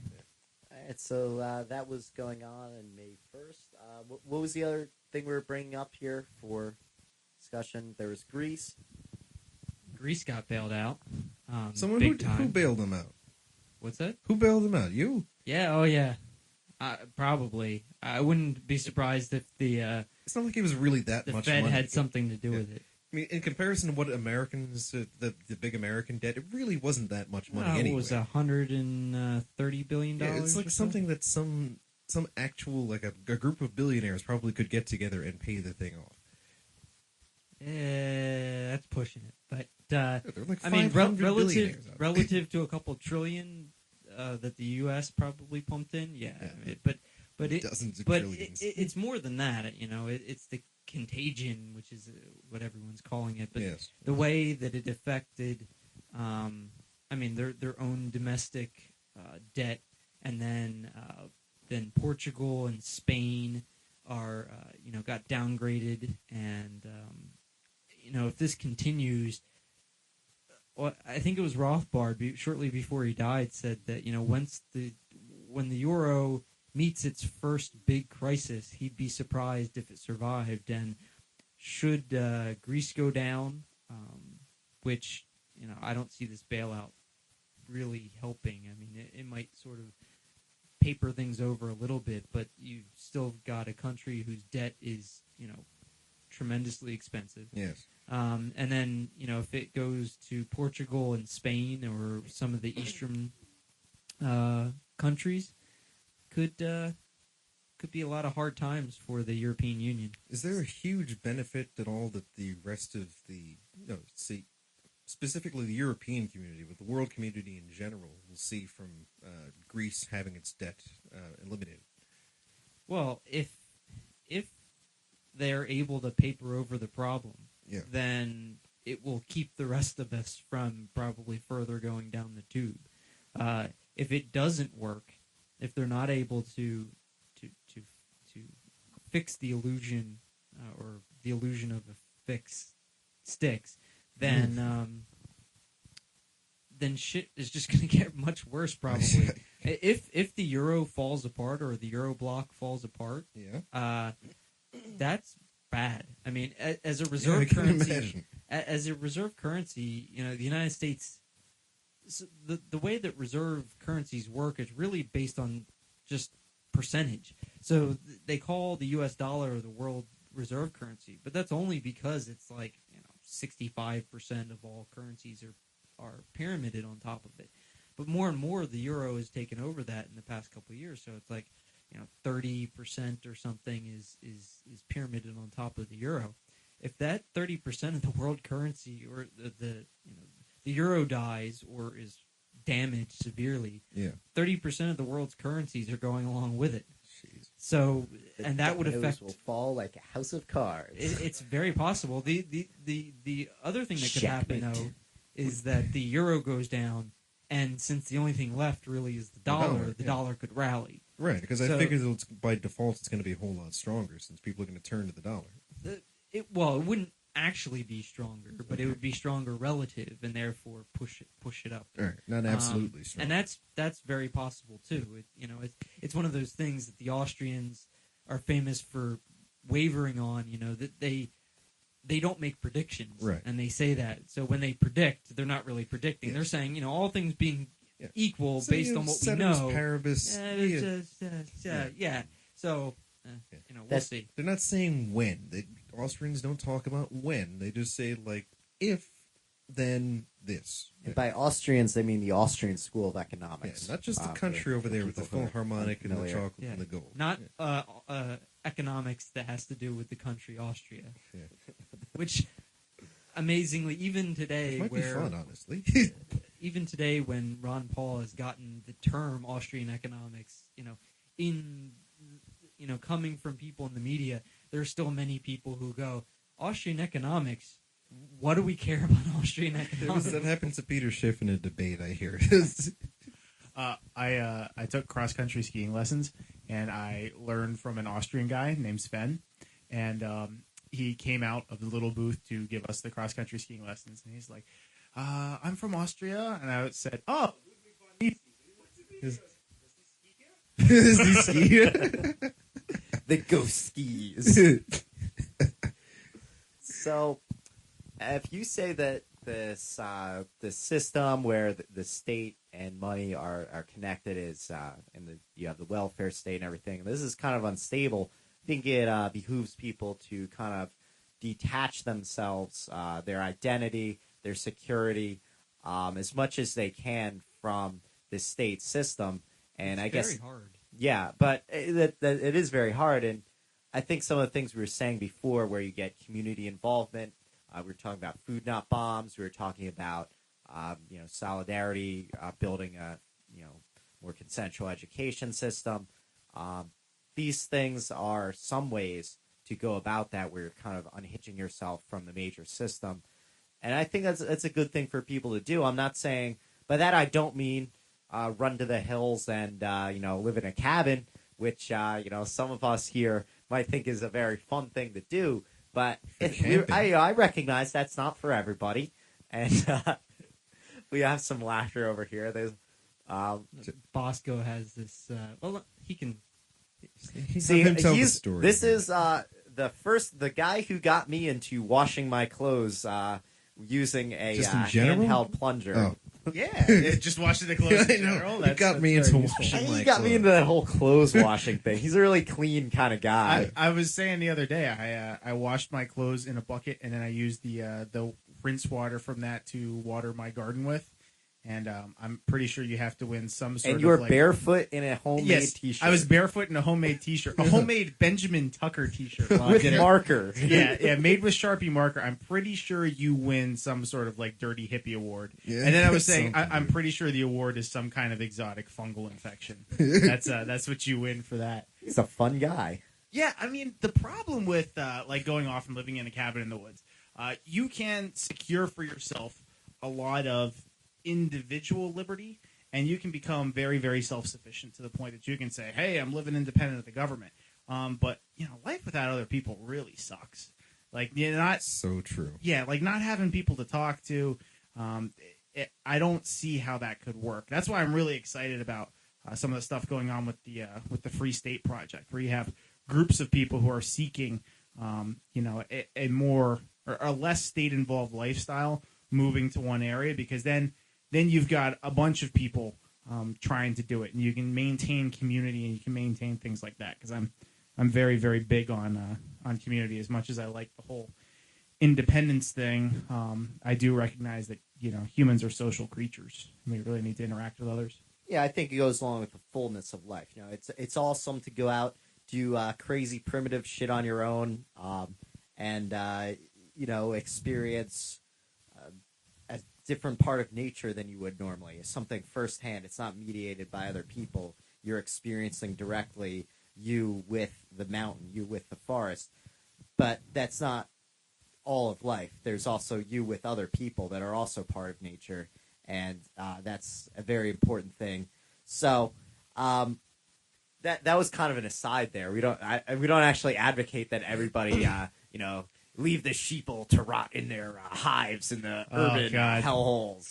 That's a good way to make people hate you. This is no Escape from New York here. Kurt Russell You're kind of turning stuff. into the Alex Jones show again. I can disassemble an SKS in 16 seconds. How fast can Snake Plissken do that is the question. Well, Snake he'll Plissken. ask you that, and then he'll be like, all right, and then he'll just shoot you. That's what'll happen. That's Escape from New York. Good movie. Yeah, check it out. But you not guys, Escape from LA, because that sucks. I like Escape from LA. Oh, I don't know what gosh. everybody's talking about. All right, watch it sober this time. Well, I watched it when I was a teenager. Watch it sober this time. Watching Escape from LA sober is like fishing sober. Like, So, yeah. But you got to do in the community you live with. Maybe you're not in the best area for your specific temperament. Maybe you should move. But maybe you just got to build what you can where you are, and that's something. I mean, even just it just kind of building a local economy up. You got to start locally. This doesn't mean that people have to be locked into where they live, have to deal with whatever people decide the neighborhood character is. But it's something to just work from the ground up, building liberty. yeah, I think a big key to it too is when you interact with other people, strive for inclusive things. You're not going to do well if you're the kind of person who's just going to be like, well, screw my neighbors, I do what I want. It's like, no. Try to get your neighbors to be a part of it. Try to help them out. That's something I work really hard with the people that I live next to now is, trying to help them with things, trying to get them to see that there's other ways to do things. And it seems to help a lot. People like being included in things. They don't want to live next to some nut who refuses to talk to people and just does crap his way. Yeah, and this is something that I guess your right-wing libertarians would attack your left libertarians over. That left libertarians. There's what is the phrase they use? Positive moral obligations or something. You don't have an obligation to do stuff that your neighbor likes. unless you want to be taken seriously as an individual. True. I mean, from a personal, subjective standpoint, there's no reason for you to care about what a person says if they don't care about what you think, if they don't care about what you value. So this whole thing, that's why cooperation, mutuality is so central, because you're not going to get anywhere if you just say, well, I'm right, and once people realize how right I am and how much smarter I am than they are, then they'll do what I think is right, and that's how we're going to get to liberty. Yeah, it's a terrible way to do it. That doesn't happen. And Wow. if you're nice, people won't marginalize you as much. You know, you can do all kinds of things in the world as long as you're a nice person about it. So, like the example I gave with the barefooted homemade T-shirt doing my laundry, right? I did all that in my backyard, and my neighbors walked past me, and they're just like, "Oh, hey, it's Ryan. Hey, how you doing?" You know, like that was perfectly normal for them at this point. They're like, "Oh, that's him. That's what he does," and you know, he's a nice guy. So I think if you're trying to grow liberty, you can't really stress enough the idea of, you know, being nice. People like being treated well. You know, be kind to people, talk to people, and it'll help spread your ideas a whole lot more. And you're mentioning gardening. I think local food security is some way to forge independence from the system, because let's say the state is Evil? shaky, and there are disruptions everywhere. Everybody already, they have their house. Maybe it's not technically owned by them, but they have shelter. Maybe they don't. Maybe they could share with someone or whatever. But what you really need on a day-to-day basis is clean water, food, getting rid of garbage. These are the kinds of things that people should be working on, and that's why I really like when Kevin Carson talks about resilient communities. Mm-hmm. I really like hearing the post-civilization people, even though I think that's a terrible word to use. Post-civilization. Talking about things like, I forget the blog, but it's the guy who does the Bottom Up Radio Network. It's a post-civilization agorist blog. It's like Burn. Yeah, the guy who does Bottom Up Burn. Radio Network. Burn. Yeah, Post-civilization, and the acronym is BURN. No. That's the name of his radio program, Blog Talk Radio. Right. I don't remember what the blog is. Maybe you could look that up. Yeah, I could look it up. I think it's some kind of like steam trinkets, and I think the word trinkets is in there. That's a good word. Maybe we'll find this and get it to you. But right. There was this thing on there about people gardening Rabble. with It says Rabble. That's what it is. So Blog Talk. It's blogtalkradio.com/Rabble or Burn BURN Bottom Up Radio Network. And let's try to find that. The description here says, is an uncompromising voice for radical anarchist thought and action. We believe that the war on our lives, on the planet, and on our spirit is one that now has two sides. And we know which side we are on. Do you? We feature uncensored guests, music, and ideas. We do not at all care about the Constitution, the Founding Fathers, or Alex Jones. We believe in freedom and responsibility. They care about Alex We believe Jones. in life. So take your death culture elsewhere. We are tree-hugging, dirt-worshipping warriors. And also, we think farts are still funny. Farts are so you funny. should try to find the blog there. But it is something as is this a video. It was some people in Brooklyn, and then they started this, and then people around the world were contributing it through the internet, which I think is a great thing. It started locally, started as a way to enhance your food security, and then through this great network, this global network, it got improved, and each node on the network improves it for their own individual community. And it was something like a hydroponic farm in a window. Oh, it was plastic soda bottles with water getting pumped through it, and it was a way for them to grow fresh vegetables and enjoy a fresh food throughout the year. By the way, having read a lot of Kropotkin now, if he was alive today, he just would be foaming at the mouth over hydroponics. I mean, you got to see it through that beard, though. Maybe you got to understand at the time the guy wrote, greenhouses and hothouses. Right, that's new stuff. Were the big thing. Yeah. So he's talking about how everything's going to be grown under glass. Yeah. And he's giving he's a big guy for numbers. So he's like, you can support one person on, just with a mere 10 acres of land, you could support one person. 10 And I'm like, acres of wow, land. we could a quarter of an acre easily feed one person nowadays. There's been a lot of advancements. And Kevin Carson also does a lot of work on how small an area of land you actually need to feed a whole family or a community. Because new processes like double dig for getting your earth properly. And Yep, Kevin no-till Carson, and Kevin Carson thinks a lot more about fertilizer than I do, just like Roderick Long says. It's good stuff. I wrote an article for Blog of Bile about just how gardening builds community, and there's a lot of aspects of gardening that force you to interact with your community. For example, have you ever tried to eat 5 plants worth of cherry tomatoes all by yourself?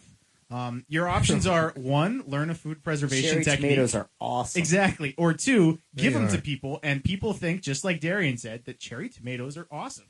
I have yet to see somebody who frowns when there's like a plastic bag full of cherry tomatoes left on their doorstep.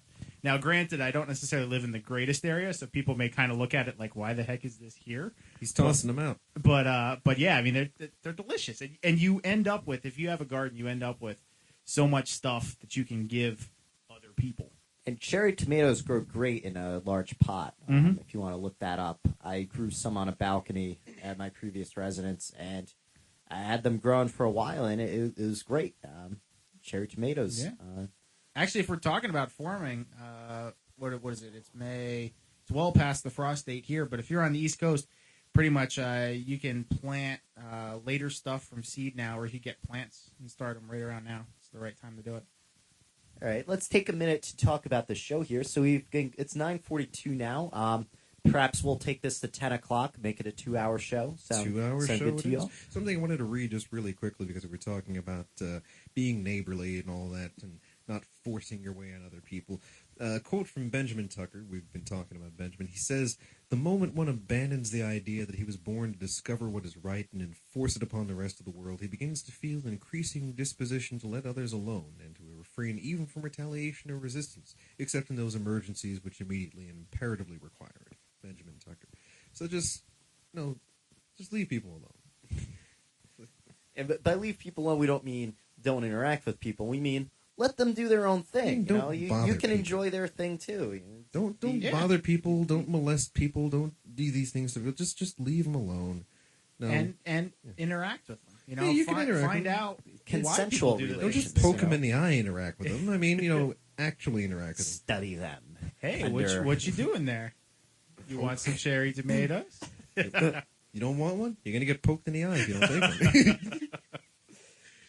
one. So, all right, so we're going to go to 10 today. We had Ryan here, a New Jersey public high school science teacher, as a guest talking about That's the name of the education. Are you going to... I'm not going to drop that one. No, it's New Jersey Public High School. It's Oh, the name yes. of the school there. So, Springfield High. Springfield. I'm sure there's some people Bart listening Simpson is who doing some know, and shenanigans. that's fine. Are you sure?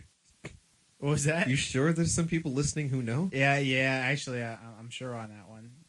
There's a decent amount of interest in like you. what's going to go on. Well, just because it's the talk everywhere. Like I was telling these guys, I went to get my haircut today, and the barber was talking about education. Like when I walked in the door, it's like, wow, all right, Yeah. it's the topic in Okay. Jersey.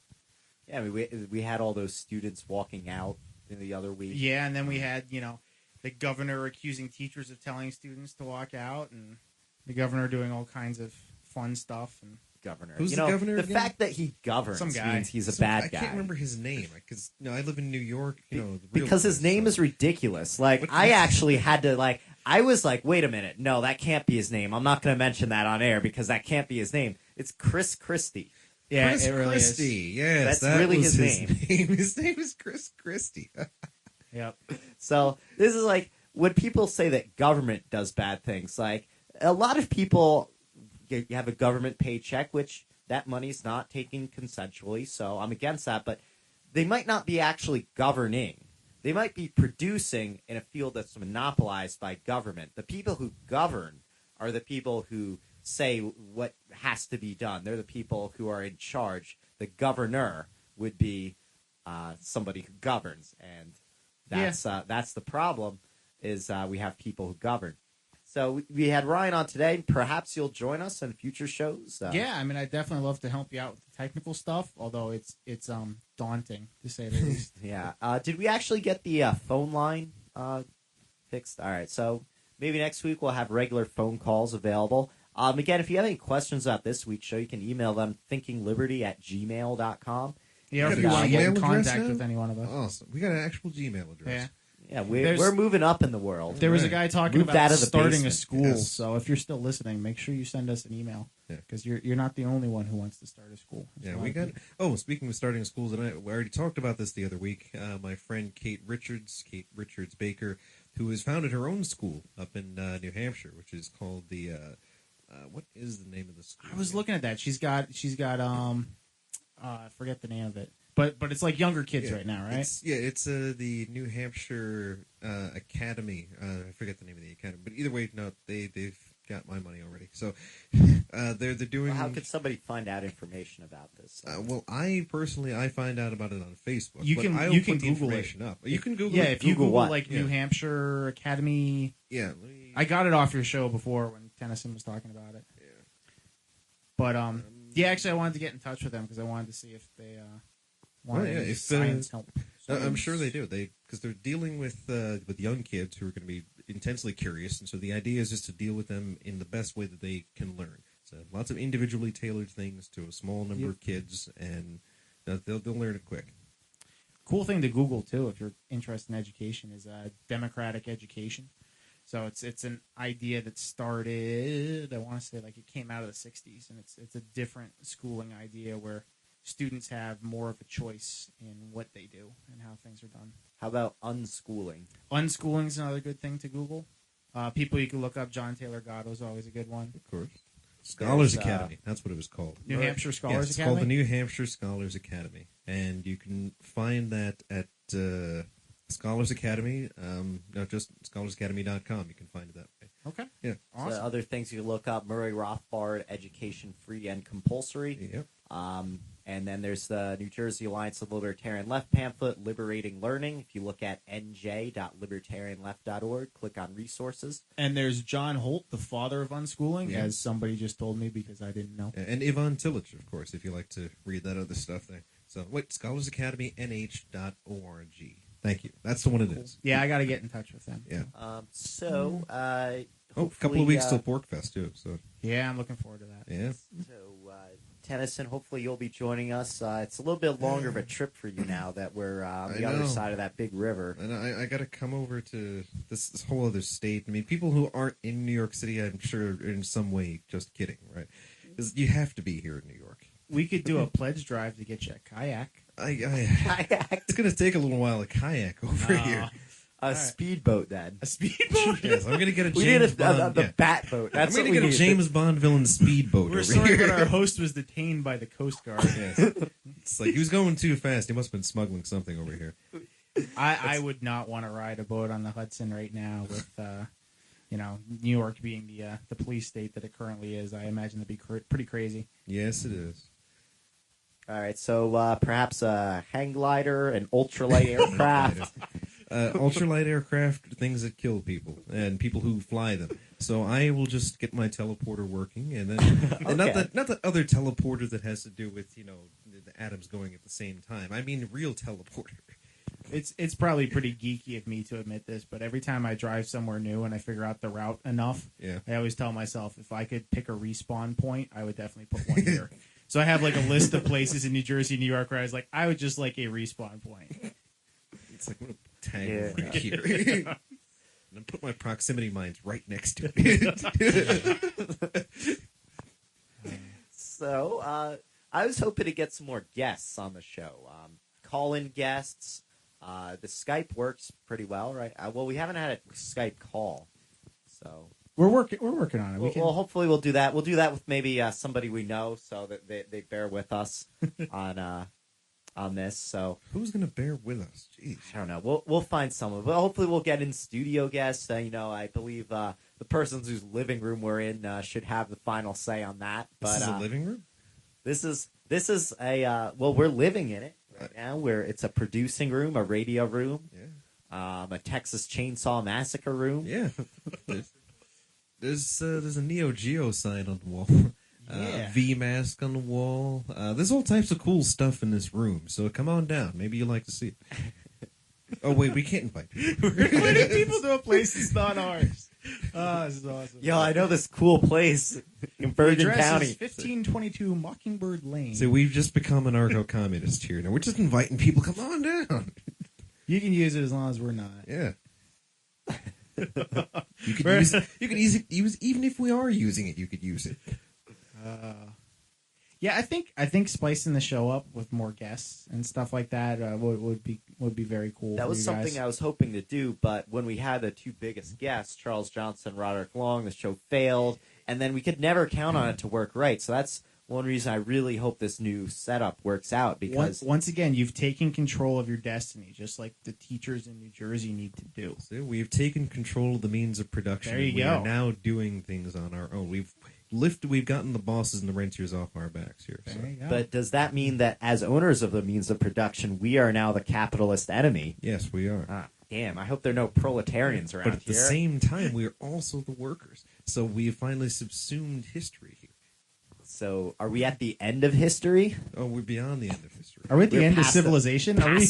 We're post We're supposed to burn. this is something that I was thinking the other day, because I'm turning 25 this week. I was like, think of things that made me feel old. Happy birthday, some Darian. things that aren't so fun to talk about. But there's also like hearing Green Day on New York's classic rock. I was Oh, yeah. Man, dude, I was like 10 years old when this song came out. I'm freaking classic now. 10 years old.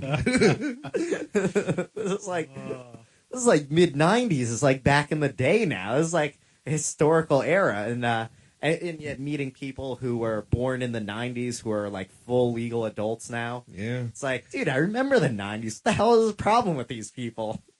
You know, remember the 90s? People who were born in the 90s that you can legally have sex with. Imagine that.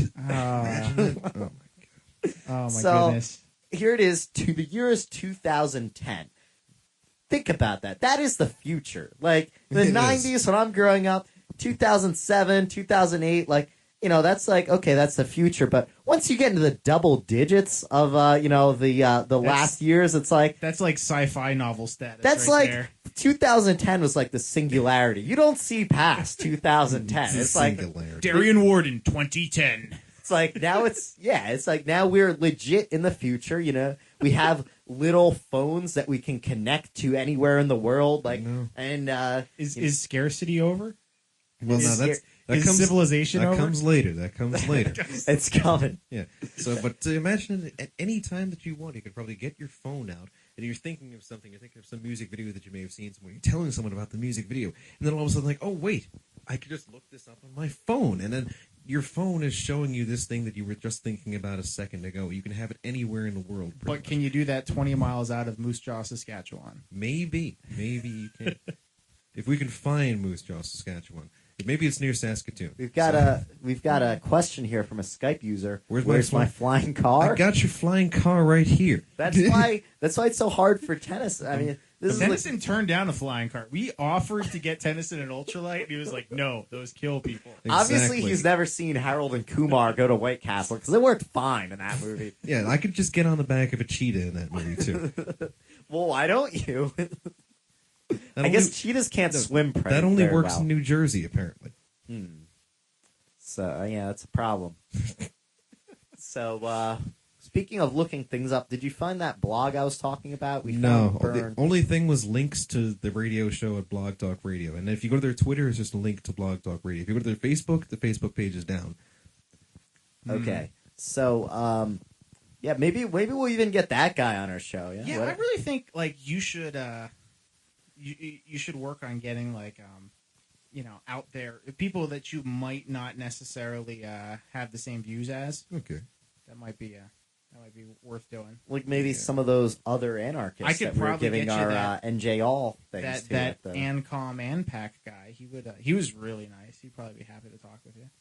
pacifists are being nice now. Yeah, I go thought they were figure. supposed to be That's- really snooty about that's- being a pacifist. That's our only recourse. We can only be nice. If we're not nice, people threaten us with violence, and then we urinate, but not on them because that would be violent. Unless they consented to being urinated on. That's true. That's a whole nother kind of twisted. All right, so we have Darren Warden and his golden shower fantasy here. But the cool thing is you could whip out your phone at any time, Tennyson. If somebody didn't know what golden showers meant, Exactly. you could show them. See, now you could just take it out of your pants and whip it out, and then people will know exactly what you're talking about. Excuse me while I whip this out. Speaking of which, I've just noticed that I have the same sneakers as Tennyson. I You recently just noticed got that. new sneakers. Yeah, I came in, and now I realize that Darian has the same sneakers I bought last year. And you're both wearing hats. Yeah, but my hat is cooler. So. You're both wearing black. I do wear a black shirt, yes. Yeah. Where'd you get that black shirt? I think Kohl's. Kohl's? Okay. Yeah, I don't think I've ever bought anything at a Kohl's before. But I was there with someone, so I was like, I need a black T-shirt. I tried to buy a plain black T-shirt in some snooty mall in Bergen County, it's and so I couldn't. expensive. I was walking around this freaking thing for like 20 minutes. It's a freaking future. I should be I able know. to buy a T-shirt. you should be able to And, get a shirt and get it colored I the got- way that you want. I got lost in this freaking mall. I couldn't find anything. I finally found a plain black T-shirt. It was like $50. I was like, who the hell goes to this place? You Exactly. can't find anything. It's got like It's Abercrombie and expensive. Fitch written in black on black on it. Yeah. And this is why Darian is never going to forgive the capitalists for giving him a bad time at the mall. That's true. So, yeah, I bought this black shirt at Walmart, the enemy Walmart. It's a Fruit of the Loom, comes in a pack, but they don't sell just black shirts, Joint. They have to sell black and gray shirts. You can buy all blue shirts, all white shirts, all gray shirts, but you Goddamn can't buy all capitalists. black shirts. You could try and buy all black underwear, but you can't get all black underwear. You have to buy all black and gray underwear. So you can't get all black of what you want. But I realized if I go to the Duane Reade, I can buy black shirts like this for $5. And I can print mine was anything I want. $7. I know, I could print anything that I want on the black I shirt could because get there's a you- little thing over there. I get you a plain black shirt at Foreman Mills for $1. Probably. Yeah. Yeah. And When I I went know to it Foreman because- Mills, I couldn't find anything that was in my Oh, size. I was like, you're going. Well, nothing's in the right size. It's in, wow, like, I guess super small. I just have too high standards. this is like going to Odd Lot or something and, getting things it's that are always got completely like weird. 6 holes in it. Yeah. Speaking of which, I'm going to be making a bunch of all shirts for Pork Fest. Nice. Excellent. So All Yeah, right. I got my black all shirt last year, which is nice. That's I might Alliance put- of the Libertarian Left, ALL-left.net. I might put more stuff on them because I got more stencils. So. Okay. You're gonna put the logo, the white circle. In. Well, I have, the all logo that I can put on the front. And then on the back, I got like a End the Fed something if you want that. Okay, you just put end the Fed on there. Everybody loves End the Fed. But how about just end the civilization? End the civilization. So, we got a few minutes left before the time we've decided to end this show. How about this? We talk about it's the future. You can look stuff up on your phone. Sometimes I feel like I become a little too dependent on technology. Like I need to know what's going on at all times. Destroy But then- all technology. Then I realize, that's just my problem. That's just my mindset. I can, just turn my phone off and go off in the woods and whatever. The choice is entirely mine. And technology gives us greater choice in what to do. It's just the way we think of things, or possibly a coercive social order that would make us dependent on stuff like this. Can you choose not to get hit by the 1.4 gigahertz electromagnetic radiation from the cell tower, though? I suppose not. 1.21 gigawatts, you said? You could wrap yourself in foil. That's coming up on Alex Jones. Coming up on Coming the off that Alex Jones. The Alex Jones paraphernalia you need to buy to wake up. Unless if you want to be a slave to the New World Order. In that case, don't buy it. But if you want to be free, you gotta buy Alex Jones. You Says get buy Alex it. Jones on shortwave radio. I gotta give him some credit. We for should that. get Alex Jones on Thinking Liberty. Yeah, you could try that. Let's not do that. I don't. Like I said, I think you get people that you might All right, have so issue with. Here's an idea. If you're out there in the audience, and you have somebody that you might like to hear on the show, why don't you email it to thinkingliberty@gmail.com? And if you got other questions or suggestions for us, do that, and maybe we'll see what they're up to, and get them on. It's it's the kind of thing people want to be heard, so you could probably talk to them. People want to be hurt? That's a that's a good idea. All right, so we got it's 10 o'clock here. Any parting shots for the evening? Do you know where your children are? Man, now that makes me feel old. I remember when Do I you was, remember those? I was like 8 years old, and I thought that was really funny because like, I'd watch the 10 o'clock news with my parents and be like, "Do you know where your children are?" And And be you were right there. Yeah, we thought that was funny. Because he would always point to you. It's like, yeah, I know where my children are. But all right, so But do they know where you are? no, because they're going to be. I'm not going to finish that thought, but they're future children. yeah, that too. But we're in the future. Yeah, I mean later future. But those kids, they're not going to make it. All right. All right. So this has been Thinking Liberty. And the URL, thinkingliberty.blogofbile.com. I suppose you are listening to that. Are we going to have an archive of the 2-hour program on? Sweet. Where is it going to be at? We don't know yet. We'll publish it. Just follow us. You can follow me on Twitter, twitter.com/DarianCW. You don't have to have Twitter. You just go to twitter.com/DarianCW. And there's the Facebook for Thinking Liberty. There's also the Blog of Bile Twitter, blogofbile.com, DarianWarden.com. That's DarianWorden. I know that. I didn't do the spelling yet. I think I'm going to try to register like D word or something. So just so I can just say DWORD and then be done. Nice. How about this the Dar word? It's not forward. It's not backwards. It's Dar word. Dar words? Yeah. But then I'd have to spell that. It would be complicated. That's okay. It's easier spelling. It's not like your actual name is a hard spelling anyway. I like spelling it just on my own for no reason at all. It when gets I'm not doing misspelled a anything. lot, though. It gets misspelled a lot, though. People think it's, it's like Connecticut, where it's IEN. Or you think warden, like, the word It's warden. Connecticut, like IEN. Right, you've never heard of Darien, Connecticut? Oh, my. Connecticut. All right, my we final gotta words. cut, we gotta cut. Parents, teachers, students, the education system is yours. Take it. Walk out of the state, thinking liberty. Actually, you mentioned washing your clothes in a bucket. What is that tool that you use? Is that called a mobile washer? That would be, I think that is the mobile washer, and it's the breather model specifically. Yes. If you want to know which one, you can get one from Lehman's that's galvanized steel, but it'll rust out in about a year. Even if you dry it meticulously, you can't get it completely dry. So look for the plastic one. I think it's also it might be the rapid washer. That might be the Lehman's version, but you're looking for one that's also called the breather. And it's plastic and blue, and it's great for washing clothes in a bucket. Or a bathtub. Or a bathtub, or anywhere else. The problem is drying them. Drying is always the problem with clothes. Actually, the problem with clothes is wringing them out. That's the hardest thing about clothes drying. That's why when they invented the spin washer, it was a big awesome. leap forward. But this way you can exercise while you're Is washing. that centripetal or centrifugal force? I forget.